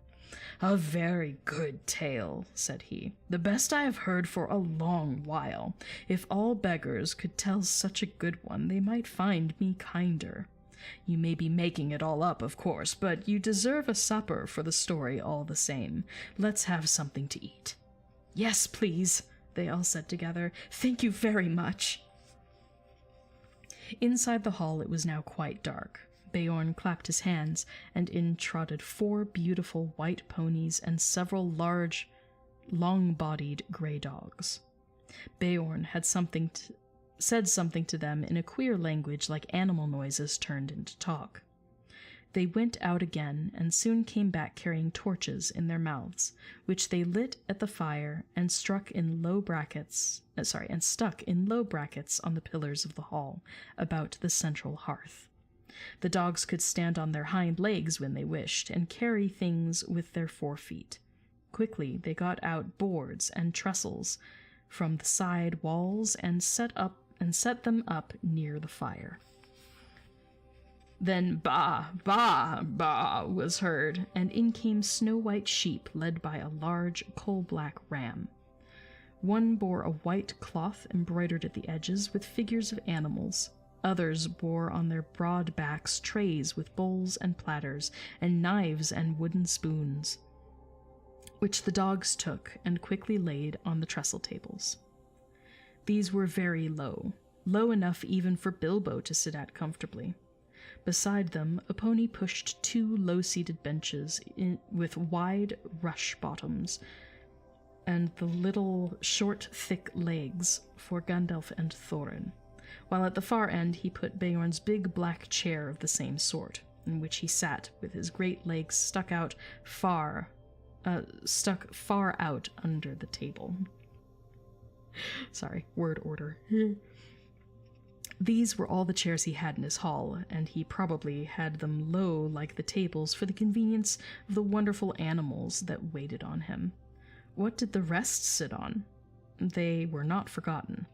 The other ponies came in rolling round drum-shaped sections of logs, smoothed and polished, and low enough even for Bilbo, so soon they were all seated at Beorn's table, and the hall had not seen such a gathering for many a year. There they had a supper, or a dinner, which as they had not had since they left the last homely house in the west, and said goodbye to Elrond. The light of the torches and the fire flickered all about them, and on the table were 2 tall red beeswax candles. All the time they ate, Beorn, in his deep, rolling voice, told tales of the wild lands on this side of the mountains, and especially of the dark and dangerous wood that lay outstretched far to the north and south, a day's ride before them, barring their way to the east, the terrible forest of Mirkwood. The dwarves listened and shook their beards, for they knew that they must soon venture into that forest, and that after the mountains it was the worst of the perils that they had to pass before they came to the dragon's stronghold. Then, when dinner was over, they began to tell tales of their own, but Beorn seemed to be growing drowsy and paid little heed to them. They spoke most of gold and silver and jewels and the making of things by smithcraft, and Beorn did not appear to care for such things. There were no things of gold or silver in his hall, and few save the knives were made of metal at all. They sat long at the table with their wooden drinking bowls filled with mead. The dark night came on outside. The fires in the middle of the hall were built with fresh logs, and the torches were put out, and still they sat in the light of the dancing flames, with the pillars of the house standing tall behind them, and dark at the top of the trees of the forest. Whether it was magic or not, it seemed to Bilbo that he heard a sound like wind in the branches stirring in the rafters, and the hoot of owls. Soon he began to nod with sleep, and the voices seemed to grow far away until he woke with a start. The great door had creaked and slammed. Beorn was gone. The dwarves were sitting cross-legged on the floor round the fire, and presently they began to sing. Some of the verses were like this, but there were many more, and their singing went on for a long while. So here's another song. The wind was on the withered heath, but in the forest stirred no leaf. There shadows lay by night and day, and dark things silent crept beneath. This is a limerick. Okay. I actually know what kind of poem it is. Whee!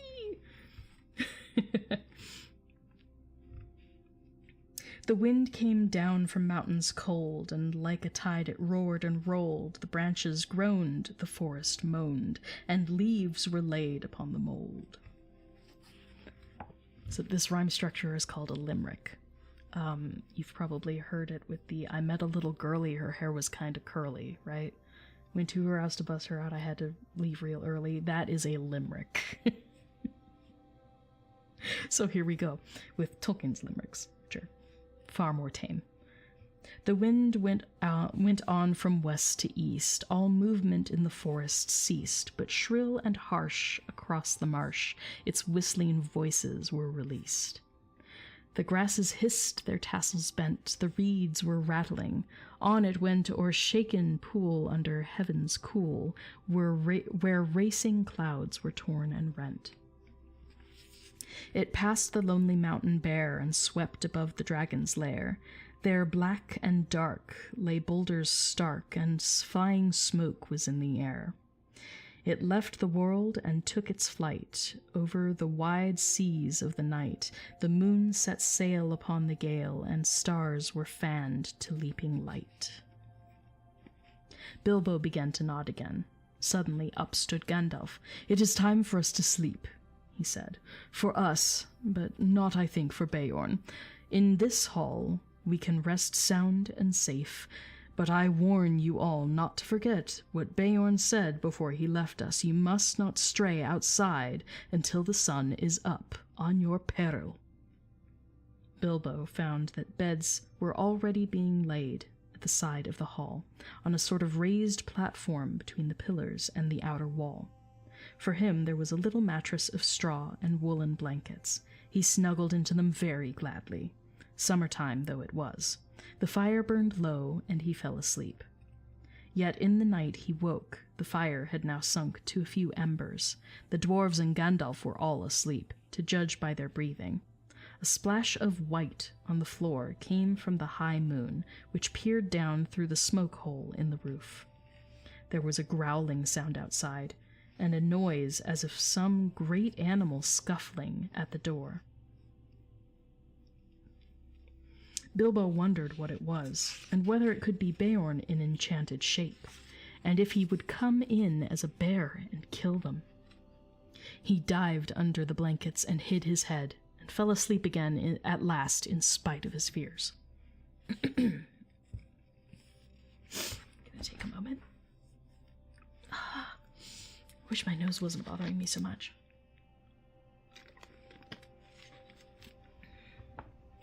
Okay. It was full morning when he awoke. One of the dwarves had fallen over him in the shadows where he lay, and had rolled down with a bump from the platform to the floor. It was Beaufort, and he was grumbling about it when Bilbo opened his eyes. "Get up, lazy bones," he said, "or there will be no breakfast left for you." Up jumped Bilbo. "Breakfast!" he cried. "Where's breakfast?" "Mostly inside us," answered the dwarves, who were moving about the hall. "But what is left is out on the veranda. We have been about looking for Beorn ever since the sun got up, but there's no sign of him anywhere, though we found breakfast laid as soon as we went out." "Where is Gandalf?" asked Bilbo, moving off to find something to eat as quick as he could. "Oh, out and about somewhere," they told him. But he saw no sign of the wizard at all that day, until the evening, just before sunset, He walked into the hall, where the Hobbit and the Dwarves were having supper, waited on by Beorn's wonderful animals, as they had been all day. Of Beorn, they had seen and heard nothing since the night before, and they were getting puzzled. "Where is our host? And where have you been all day yourself?" they cried. "One question at a time, and none till after supper. I haven't had a bite since breakfast." At last Gandalf pushed away his plate and jug. He had eaten 2 whole loaves with masses of butter and honey and clotted cream, and drunk at least a quart of mead. And he took out his pipe. "I will answer the second question first," he said. "But bless me, this is a splendid place for smoke rings." Indeed, for a long time they could get nothing more out of him. He was so busy sending smoke rings dodging round the pillars of the hall, changing them into all sorts of different shapes and colors, and setting them at last chasing one another out of the hole in the roof. They must have looked very queer from outside, popping out into the air, one after another, green, blue, red, silver gray, yellow, white, big ones, small ones, little ones dodging through big ones and joining into figure eights, and going off like a flock of birds into the distance. It's quite a visual for smoke rings. "I have been picking out bear tracks," he said at last. "There must have been a regular bears' meeting outside here last night. I soon saw that Beorn could not have made them all. There were far too many of them, and they were of various sizes, too. I should say there were little bears, large bears, ordinary bears, and gigantic big bears, all dancing outside from dark to nearly dawn. They came from almost every direction, except from the west over the river from the mountains. In that direction only one set of footprints led, none coming, only ones going away from here. I followed these as far as the Carrog. There they disappeared into the river, but the river was too deep and strong beyond the rock for me to cross. It is easy enough, as you remember, to get from this bank to the Carrog by the ford, but on the other side is a cliff standing up from a swirling channel. I had to walk miles before I found a place where the river was wide and shallow enough for me to wade and swim, and then miles back again to pick up the tracks again. By that time it was too late for me to follow them far. They went straight off in the direction of the pine woods, on the east side of the Misty Mountains, where we had our pleasant little party with the Wargs the night before last. And now I think I have answered your first question too," ended Gandalf, and he sat a long while silent. "Hey, first-time chat, hello. I'm not sure how I should pronounce your name. Binge XO? Either way. Oh, that's spam. Womp womp.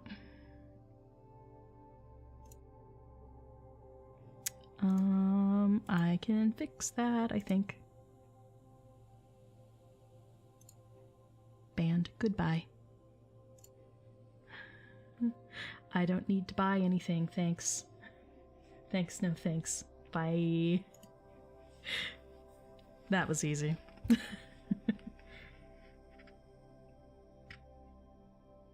Okay.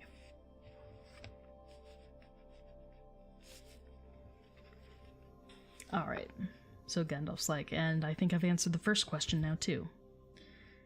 Bilbo thought he knew what the wizard meant. "What shall we do," he cried, "if he leads all the wargs and the goblins down here? We shall all be caught and killed. I thought you said he was not a friend of theirs." "So I did, and don't be silly. You had better go to bed. Your wits are sleepy."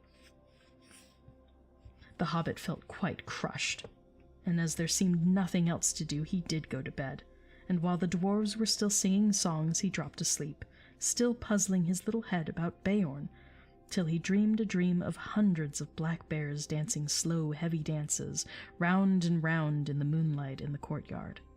Then he woke up when everyone else was asleep, and he heard the same scraping, scuffling, snuffling, and growling as before. Next morning they were all wakened by Beorn himself.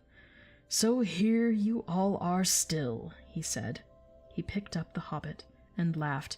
"Not eaten up by wargs or goblins or wicked bears yet, I see." And he poked Mr. Baggin's waistcoat most disrespectfully. "Little Bunny is getting nice and fat again on bread and honey," he chuckled. "Come and have some more." So they all went to breakfast with him. Beorn was most jolly for a change. Indeed, he seemed to be in a splendidly good humor, and set them all laughing with his funny stories. Nor did they have to wonder long where he had been or why he was so nice to them, for he told them himself. He had been over the river and back up into the mountains, from which you can guess that he could travel quickly, in bear's shape at any rate. From the burnt wolf glade, he had soon found out that part of their story was true. But he had found more than that. He had caught a warg and a goblin wandering in the woods. From these he had got news. The goblin patrols were still hunting with wargs for the dwarves, and they were fiercely angry because of the death of the great goblin, and also because of the burning of the chief wolf's nose and the death from the wizard's fire of many of his chief servants. So much they told him when he forced them, but he guessed there was more wickedness than this afoot, and that a great raid of the whole goblin army with their wolf allies into the lands shadowed by the mountains might soon be made to find the dwarves, or to take vengeance on the men and creatures that lived there, and who they thought must be sheltering them. "It was a good story, that of yours," said Beorn, "but I like it still better now that I am sure it is true. You must forgive my not taking your word. If you lived near the edge of Mirkwood, you would take the word of no one that you did not know as well as your brother, or better. As it is, I can only say that I have hurried home as fast as I could to see that you were safe, and to offer you any help that I can. I shall think more kindly of dwarves after this. Killed the great goblin! Killed the great goblin!" he chuckled fiercely to himself. "What did you do with the goblin and the warg?" asked Bilbo suddenly. "Come and see," said Beorn, and they followed round the house. A goblin's head was stuck outside a gate, and a warg's skin was nailed to a tree just beyond. Beorn was a fierce enemy. But now he was their friend, and Gandalf thought it wise to tell him their whole story and the reason of their journey, so that they could get the most help he could offer. This is what he promised to do for them. He would provide ponies for each of them, and a horse for Gandalf, for their journey to the forest, and he would lade them with food to last them for weeks with care, and packed so as to be as easy as possible to carry: nuts, flour, sealed jars of dried fruits, and red earthenware pots of honey, and twice-baked cakes that would keep good a long time, and on a little of which they could march far. The making of these was one of his secrets, but honey was in them, as in most of his foods, and they were good to eat, though they made one thirsty. Water, he said, they would not need to carry this side of the forest, for there were streams and springs along the road. But your way through Mirkwood is dark, dangerous, and difficult, he said. Water is not easy to find there, nor food. The time is not yet come for nuts, though it may be past and gone indeed before you get to the other side. And nuts are about all that grows there fit for food. In there the wild things are dark, queer, and savage. I will provide you with skins for carrying water, and I will give you some bows and arrows, but I doubt very much whether anything you find in Mirkwood will be wholesome to eat or to drink. There is one stream there, I know, black and strong, which crosses the path. That you should neither drink of nor bathe in, for I have heard that it carries enchantment and a great drowsiness and forgetfulness. And in the dim shadows of that place I don't think you will shoot anything, wholesome or unwholesome, without straying from the path. That you must not do for any reason. That is all the advice I can give you. Beyond the edge of the forest I cannot help you much. You must depend on your luck and your courage and the food I send with you. At the gate of the forest I must ask you to send back my horse and my ponies, but I wish you all speed, and my house is open to you if ever you come back this way again.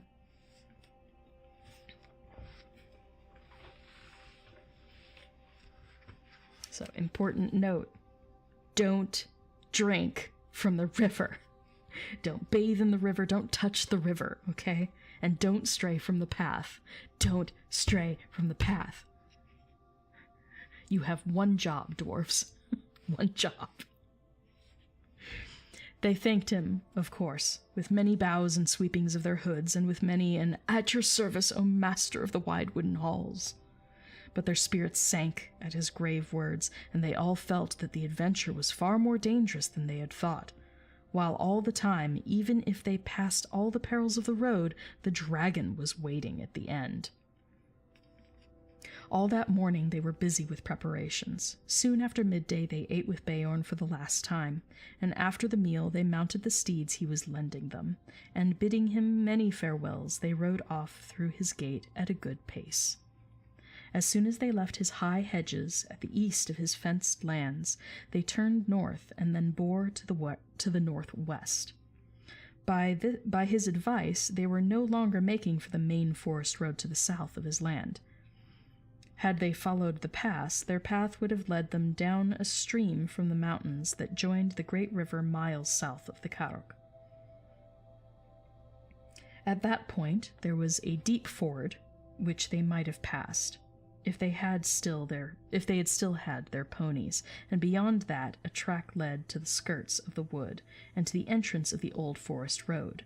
But Beorn had warned them that that way was now often used by the goblins, while the forest road itself, he had heard, was overgrown and disused at the eastern end, and led to impassable marshes where the paths had long been lost.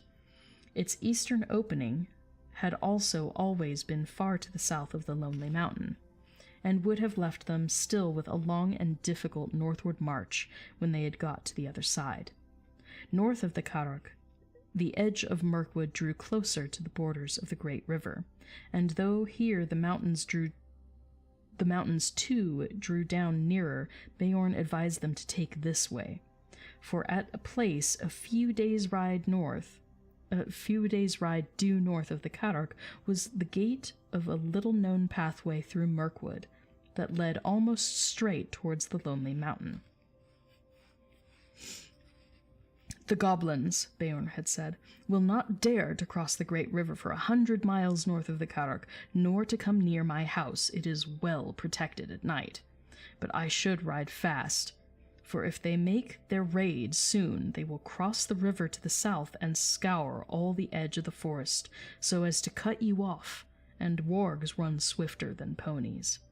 Still, you are safer going north, even though you seem to be going back nearer to their strongholds, for that is what they will least expect, and they will have the longer ride to catch you. Be off now as quick as you may." That is why they were now riding in silence, galloping wherever the ground was grassy and smooth, with the mountains dark on their left, and in the distance the line of the river with its trees drawing ever closer. The sun had only just turned west when they started, and till evening it lay golden on the land about them. It was difficult to think of pursuing goblins behind, and when they had put many miles between them and Beorn's house, they began to talk, and to sing again, and to forget the dark forest path that lay in front. But in the evening, when the dusk came on, and the peaks of the mountains glowered against the sunset, they made a camp and set a guard, and most of them slept uneasily with dreams in which there came a howl of hunting wolves and the cries of goblins. Still, the next morning dawned bright and fair again. There was an autumn-like mist white upon the ground, and the air was chill, but soon the sun rose red in the east, and the mists vanished. And while the shadows were still long, they were off again.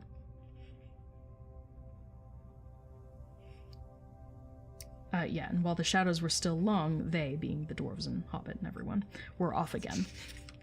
So they rode now for 2 more days, and all the while they saw nothing save grass and flowers and birds and scattered trees, and occasionally small herds of red deer browsing or sitting at noon in the shade. Sometimes Bilbo saw the horns of the harts sticking up out of the long grass, and at first he thought they were the dead branches of trees. That 3rd evening they were so eager to press on, for Beorn had said that they should reach the forest gate early on the 4th day, that they rode still forward after dusk and into the night beneath the moon. As the light faded, Bilbo thought he saw away to the right, or to the left, the shadowy form of a great bear prowling along in the same direction. But if he dared to mention it to Gandalf, the wizard only said, "Hush! Take no notice." I am indeed reading The Hobbit. Welcome, Yakusaiska. We are on Queer Lodgings. But we are just about to finish, and this is actually the 2nd and final chapter that we'll be reading today, so we're coming close to the end of the stream. But we'll chat a bit after that. Next day they started before dawn, though their night had been short. As soon as it was light, they could see the forest coming as it were to meet them, or waiting for them like a black and frowning wall before them. The land began to slope up, and it seemed to the Hobbit that a silence began to draw in upon them. Birds began to sing less. There were no more deer. Not even rabbits were to be seen. By the afternoon they had reached the eaves of Mirkwood, and were resting almost beneath the great overhanging boughs of its outer trees. Their trunks were huge and gnarled, their branches twisted. Their leaves were dark and long, ivy grew on them and trailed along the ground. "Well, here is Mirkwood," said Gandalf, "the greatest of the forests of the northern world. I hope you like the look of it. Now you must send back these excellent ponies you have borrowed." The dwarves were inclined to grumble at this, but the wizard told them they were fools. "Beorn is not as far off as you seem to think, and you had better keep your promises anyway, for he is a bad enemy. Mr. Baggins' eyes are sharper than yours. If you have not seen each night after dark a great bear going along with us or sitting far off in the moon, watching our camps, not only to guard you and guide you, but to keep an eye on the ponies too. Beorn may be your friend, but he loves his animals as his children. You do not guess what kindness he has shown you in letting dwarves ride them so far and so fast, nor what would happen to you if you tried to take them into the forest." "What about the horse, then?" said Thorin. "You don't mention sending that back." "I don't, because I'm not sending it." "What about your promise, then?" "I will look after that. I am not sending the horse back. I am riding it." Then they knew that Gandalf was going to leave them at the very edge of Mirkwood, and they were in despair, but nothing they could say would change his mind. "Now, we had this all out before, when we landed on the Carrock," he said. "It is no use arguing. I have, as I told you, some pressing business away south, and I am already late through bothering with you people. We may meet again before all is over, and then again, of course, we may not. That depends on your luck, and on your courage and sense, and I am sending Mr. Baggins with you. I have told you before he has more about him than you guess, and you will find that out before long. So cheer up, Bilbo, and don't look so glum. Cheer up, Thorin and company. This is your expedition, after all. Think of the treasure at the end, and forget the forest and the dragon at any rate until tomorrow morning." When tomorrow morning came, he still said the same. So now there was nothing left to do but to fill their waterskins at a clear spring they found close to the forest gate and unpack the ponies. They distributed the packages as fairly as they could, though Bilbo thought his lot was wearisomely heavy, and did not at all like the idea of trudging for miles and miles with all that on his back. "Don't you worry," said Thorin. "It will get lighter all too soon. Before long, I expect we shall all wish our packs heavier when the food begins to run short." Then, at last, they said goodbye to their ponies and turned their heads for home. Off they trotted gaily, seeming very glad to put their tails towards the shadow of Mirkwood. As they went away, Bilbo could have sworn that a thing like a bear left the shadow of the trees and shambled off quickly after them. Now Gandalf too said farewell. Bilbo sat on the ground, feeling very unhappy, and wishing he was beside the wizard on his tall horse. He had gone just inside the forest after breakfast, a very poor one, and it had seemed as dark in there as in the morning as at night, and very secret. A sort of watching and waiting feeling, he said to himself. "Goodbye," said Gandalf to Thorin. "And goodbye to you all. Goodbye. Straight through the forest is your way now. Don't stray off the track. If you do, it is 1,000 to 1 you will never find it again, and never get out of Mirkwood. And then I don't suppose I or anyone else will ever see you again." "Do we really have to go through?" groaned the hobbit. "Yes, you do," said the wizard. "If you want to get to the other side, you must either go through or give up your quest, and I am not going to allow you to go back out now, Mr. Baggins. I am ashamed of you for thinking of it. You have got to look after all these dwarves for me," he laughed. "No, no," said Bilbo, "I didn't mean that. I meant, is there no way round?" "There is, if you care to go 200 miles or so out of your way north, and twice that south. But you wouldn't get a safe path even then. There are no safe paths in this part of the world. Remember, you are over the edge of the wild now, and in for all sorts of fun wherever you go. Before you could get round Mirkwood in the north, you would be right among the slopes of the Grey Mountains, and they are simply stiff with goblins, hobgoblins, and orcs of the worst description. Before you could get round it in the south, you would get into the land of the necromancer, and even you, Bilbo, won't need me to tell you tales of that black sorcerer. I don't advise you to go anywhere near the places overlooked by his dark tower. Stick to the forest track, keep your spirits up, hope for the best, and with tremendous slice of luck, you may come out one day and see the long marshes lying below you, and beyond them, high in the east, the lonely mountain where dear old Smaug lives, though I hope he is not expecting you." "Very comforting you are, to be sure," growled Thorin. "Goodbye. If you won't come with us, you had better get off without any more talk." "Goodbye, then, and really goodbye," said Gandalf, and he turned his horse and rode down into the west. But he could not resist the temptation to have a last word. Before he had passed quite out of hearing, he turned and put his hands to his mouth and called to them. They heard his voice come faintly. "Goodbye! Be good and take care of yourselves, and don't leave the path." It is all in caps with spaces. Don't leave the path. Then he galloped away and was soon lost to sight. "Oh, goodbye and go away," grunted the dwarves, and all the more angry because they were really filled with dismay at losing him. Now began the most dangerous part of all the journey. They each shouldered the heavy pack and the waterskin which was their share, and turned from the light that lay on the lands outside and plunged into the forest. Thus ends chapter 7. So we've just taken Bilbo from the Misty Mountains to Mirkwood. And next week will be all the fun in Mirkwood. I love the Mirkwood section. I find it very exciting. So we will be following Bilbo and the dwarves through the forest, and as one can assume from the foreboding of don't leave the path, someone's gonna leave the path. But we'll deal with that next week.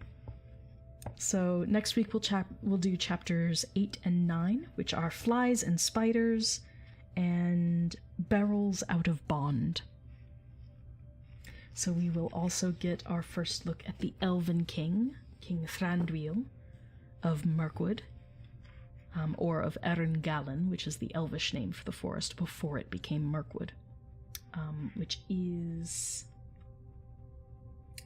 oh gosh. Fauglin?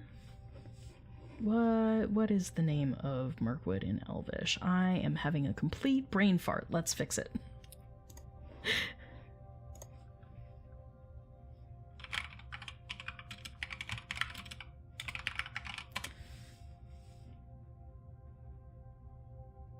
Tower Nufuin. Tower Nufuin.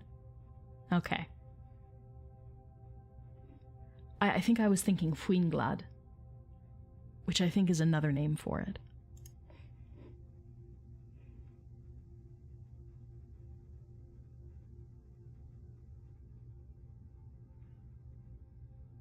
Ooh, interesting. So there are a bunch of different names for Mirkwood in Elvish. Tower Nufuin is Forest of Shadow, or Forest of Shade. Or Forest Under Shade, because nu is actually the preposition under. So Forest Under Shadow is Tower Nufuin. And then you have Forest of Great Fear, which is Tower Endaidalos. It's also known as Ravanion in there. Erengalen was the name of Greenwood the Great before it turned into Mirkwood. So before the Shadow of Sauron entered the forest, it was called Erengalen, which just means Greenwood. And then later, after the war with Sauron, it gets renamed to Ernlaskalen, which basically means the same thing. It means greenwood. green forest. It's kind of silly, but because las is from golas, which is leaves. It's like green leaves. We see this in Legolas, the name Legolas, which is lag, which is green, and leaves, which is golas. So Las Galen, and Galen is also a word for green, so it's like forest of green leaves. It's the green forest. So there's some of the background Elvish for you. It's Tower Nufuin. Tower Nufuin. Yeah, you have one job. Dwarves, Bilbo, you have one job. Just the one job. Don't leave the path. Yeah, and they failed. They totally failed. Of course that's gonna happen. Like, there would be no story if we didn't have them failing, right? Bro, I see your comments constantly asking for air sphere in Elven, and number one, I don't think there's a word for sphere. There's one for circle, but not sphere. And I also have commissions for this. So please follow the link in my bio to my link tree. If you want to do a custom commission for Elvish, I am totally willing to do that. But I have a lot of things on my plate, and I'm not just going to do a bunch of translations for free. I hope you guys understand that. Like, pay for my time, please. It's why I have a business, okay? It's how I make any money at all, because this is my only job. So I would appreciate it if you could follow the link to my commissions page and send me a message. I am able to translate basically what would amount to air circle, which is as close as you're gonna get in Elvish. But that's why I have commissions. Please take advantage of that. Do I prefer rereading the books or rewatching movies, or both? Ooh. I mean, rereading the books is really cool because they are so different from the movies. The tone, especially for The Hobbit, the tone from the Hobbit book is far more playful and humorous than we see in the movies, the Peter Jackson movies. That and so much filler was added into the Hobbit movies that just they are unrecognizable in some places, where they've added characters or manufactured drama between said characters, and just, oh man, what a mess. Legolas isn't in The Hobbit. Not even a little. It's just the Elven King. So I could rail against the Hobbit movies for a long time, and I'm not gonna because it's just me being super negative. But I really love rewatching the movies. I did rewatch the Lord of the Rings trilogy recently. I actually took notes of every little bit of lore that I know behind the scenes to better explain what's going on in, like, the prologue, where there's all of that, where there's Galadriel talking in the background, narrating. All sorts of details. So I'm actually planning on filming a couple videos today that are about the Elven Rings of Power. There are 3 of them, Narya, Vilya, and Nenya.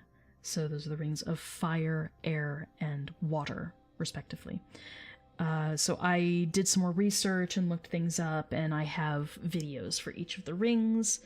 I'm not sure if I'll just smash them into a single video, or if I'll do individual videos for each one. I'll have to see how much talking I end up doing, and we'll go from there. Greetings, hello, quest giver. Welcome, and thank you. Thank you for the likes and hearts.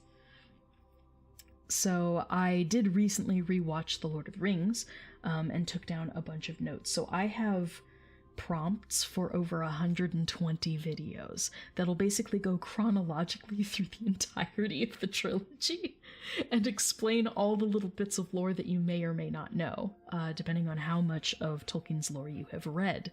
So I'm going to make a series out of them, and eventually, when I pass 50k on TikTok, please help me do that, when I pass 50k on TikTok, I will put them in a playlist, so you will basically be able to watch the trilogy and go bit by bit with all of my extra lore if you want to. It would be a lot of videos, because if we're talking at least 120 videos and each one of them is a minute long, that's 2 hours of content. So there's a lot that I could potentially explain and have some fun sharing with you guys.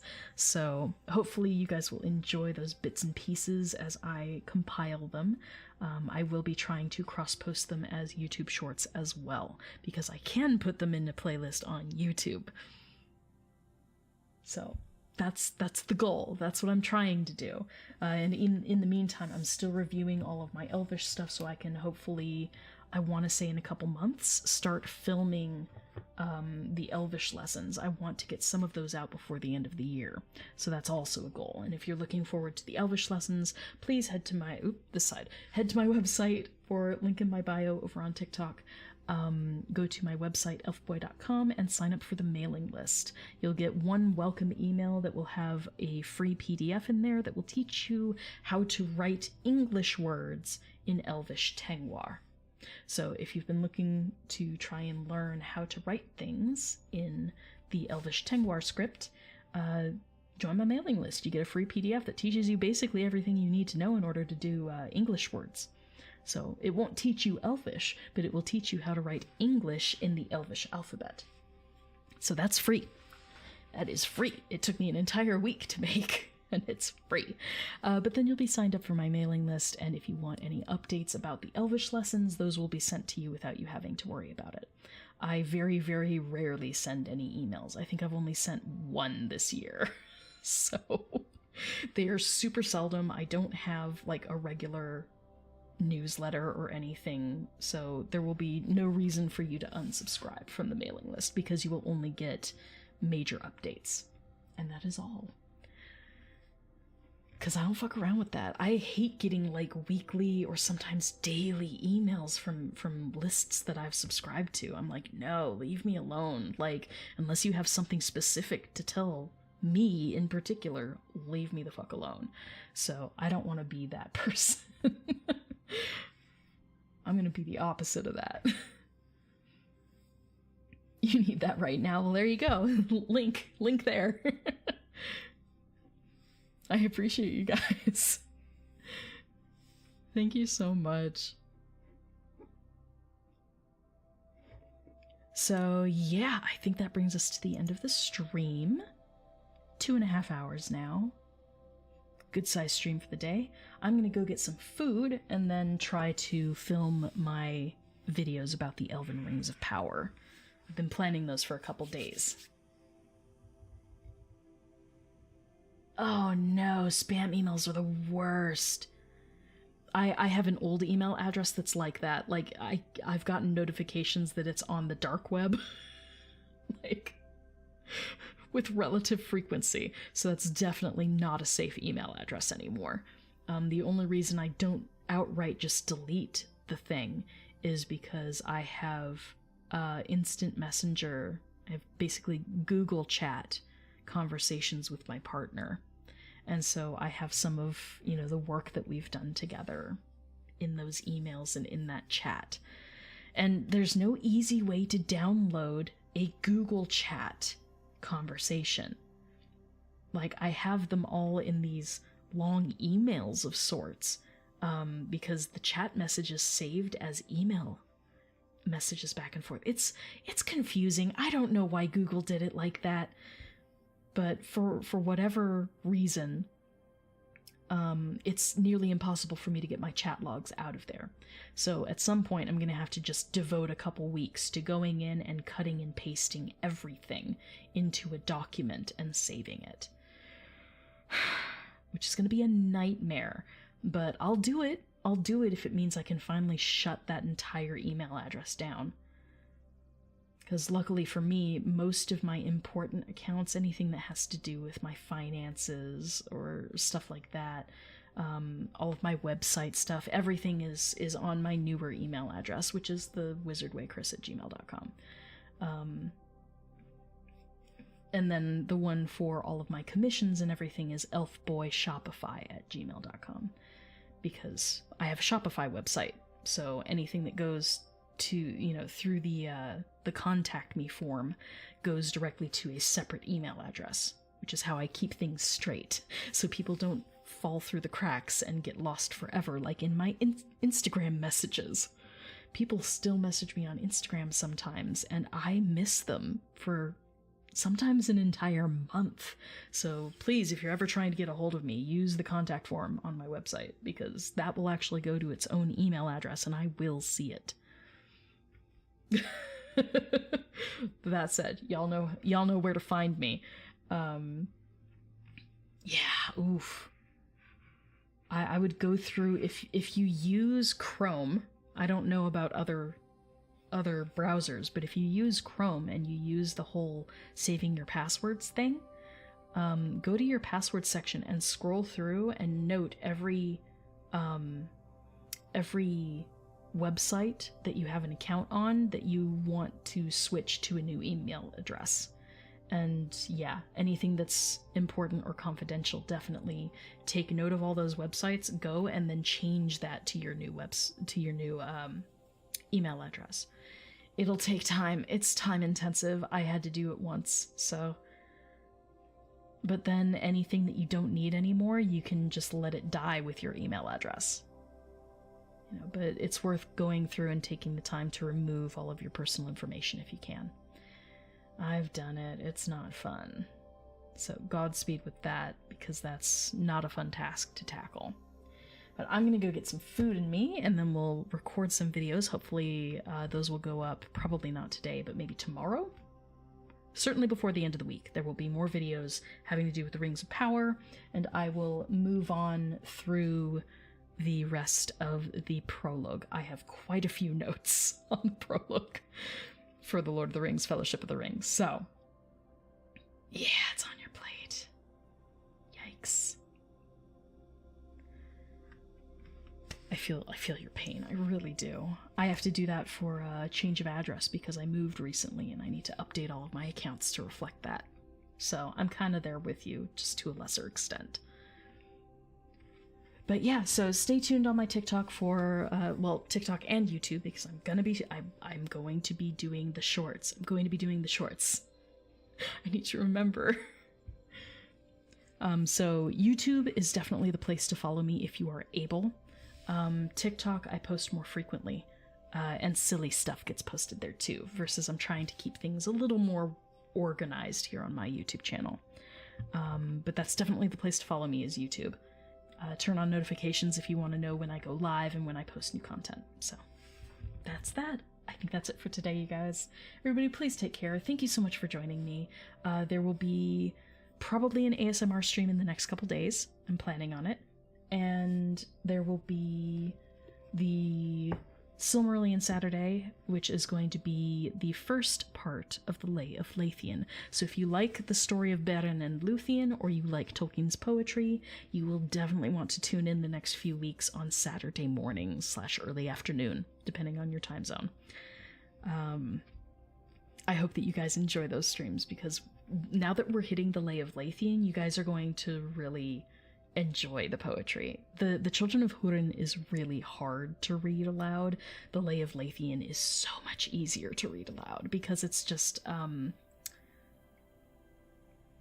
think it would be called iambic octameter. Iambic pentameter is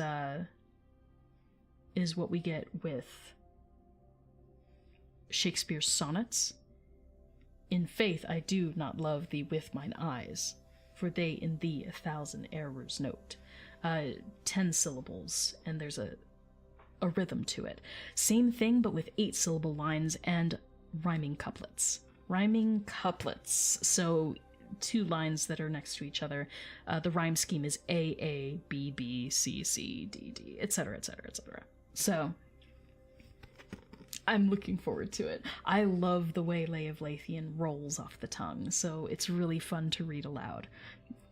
If you guys are looking forward to that, join me on Saturday for Silmarillion Saturday. We will be reading the Lay of Lathian for the next few weeks. It's a very long poem, so we'll see how far we get. I'm looking forward to it. I hope you guys are too, and I will see you guys at least on Saturday, but hopefully on either Thursday or Friday for an ASMR stream. So stay tuned. Love you guys. I will talk to you later. Bye, everybody!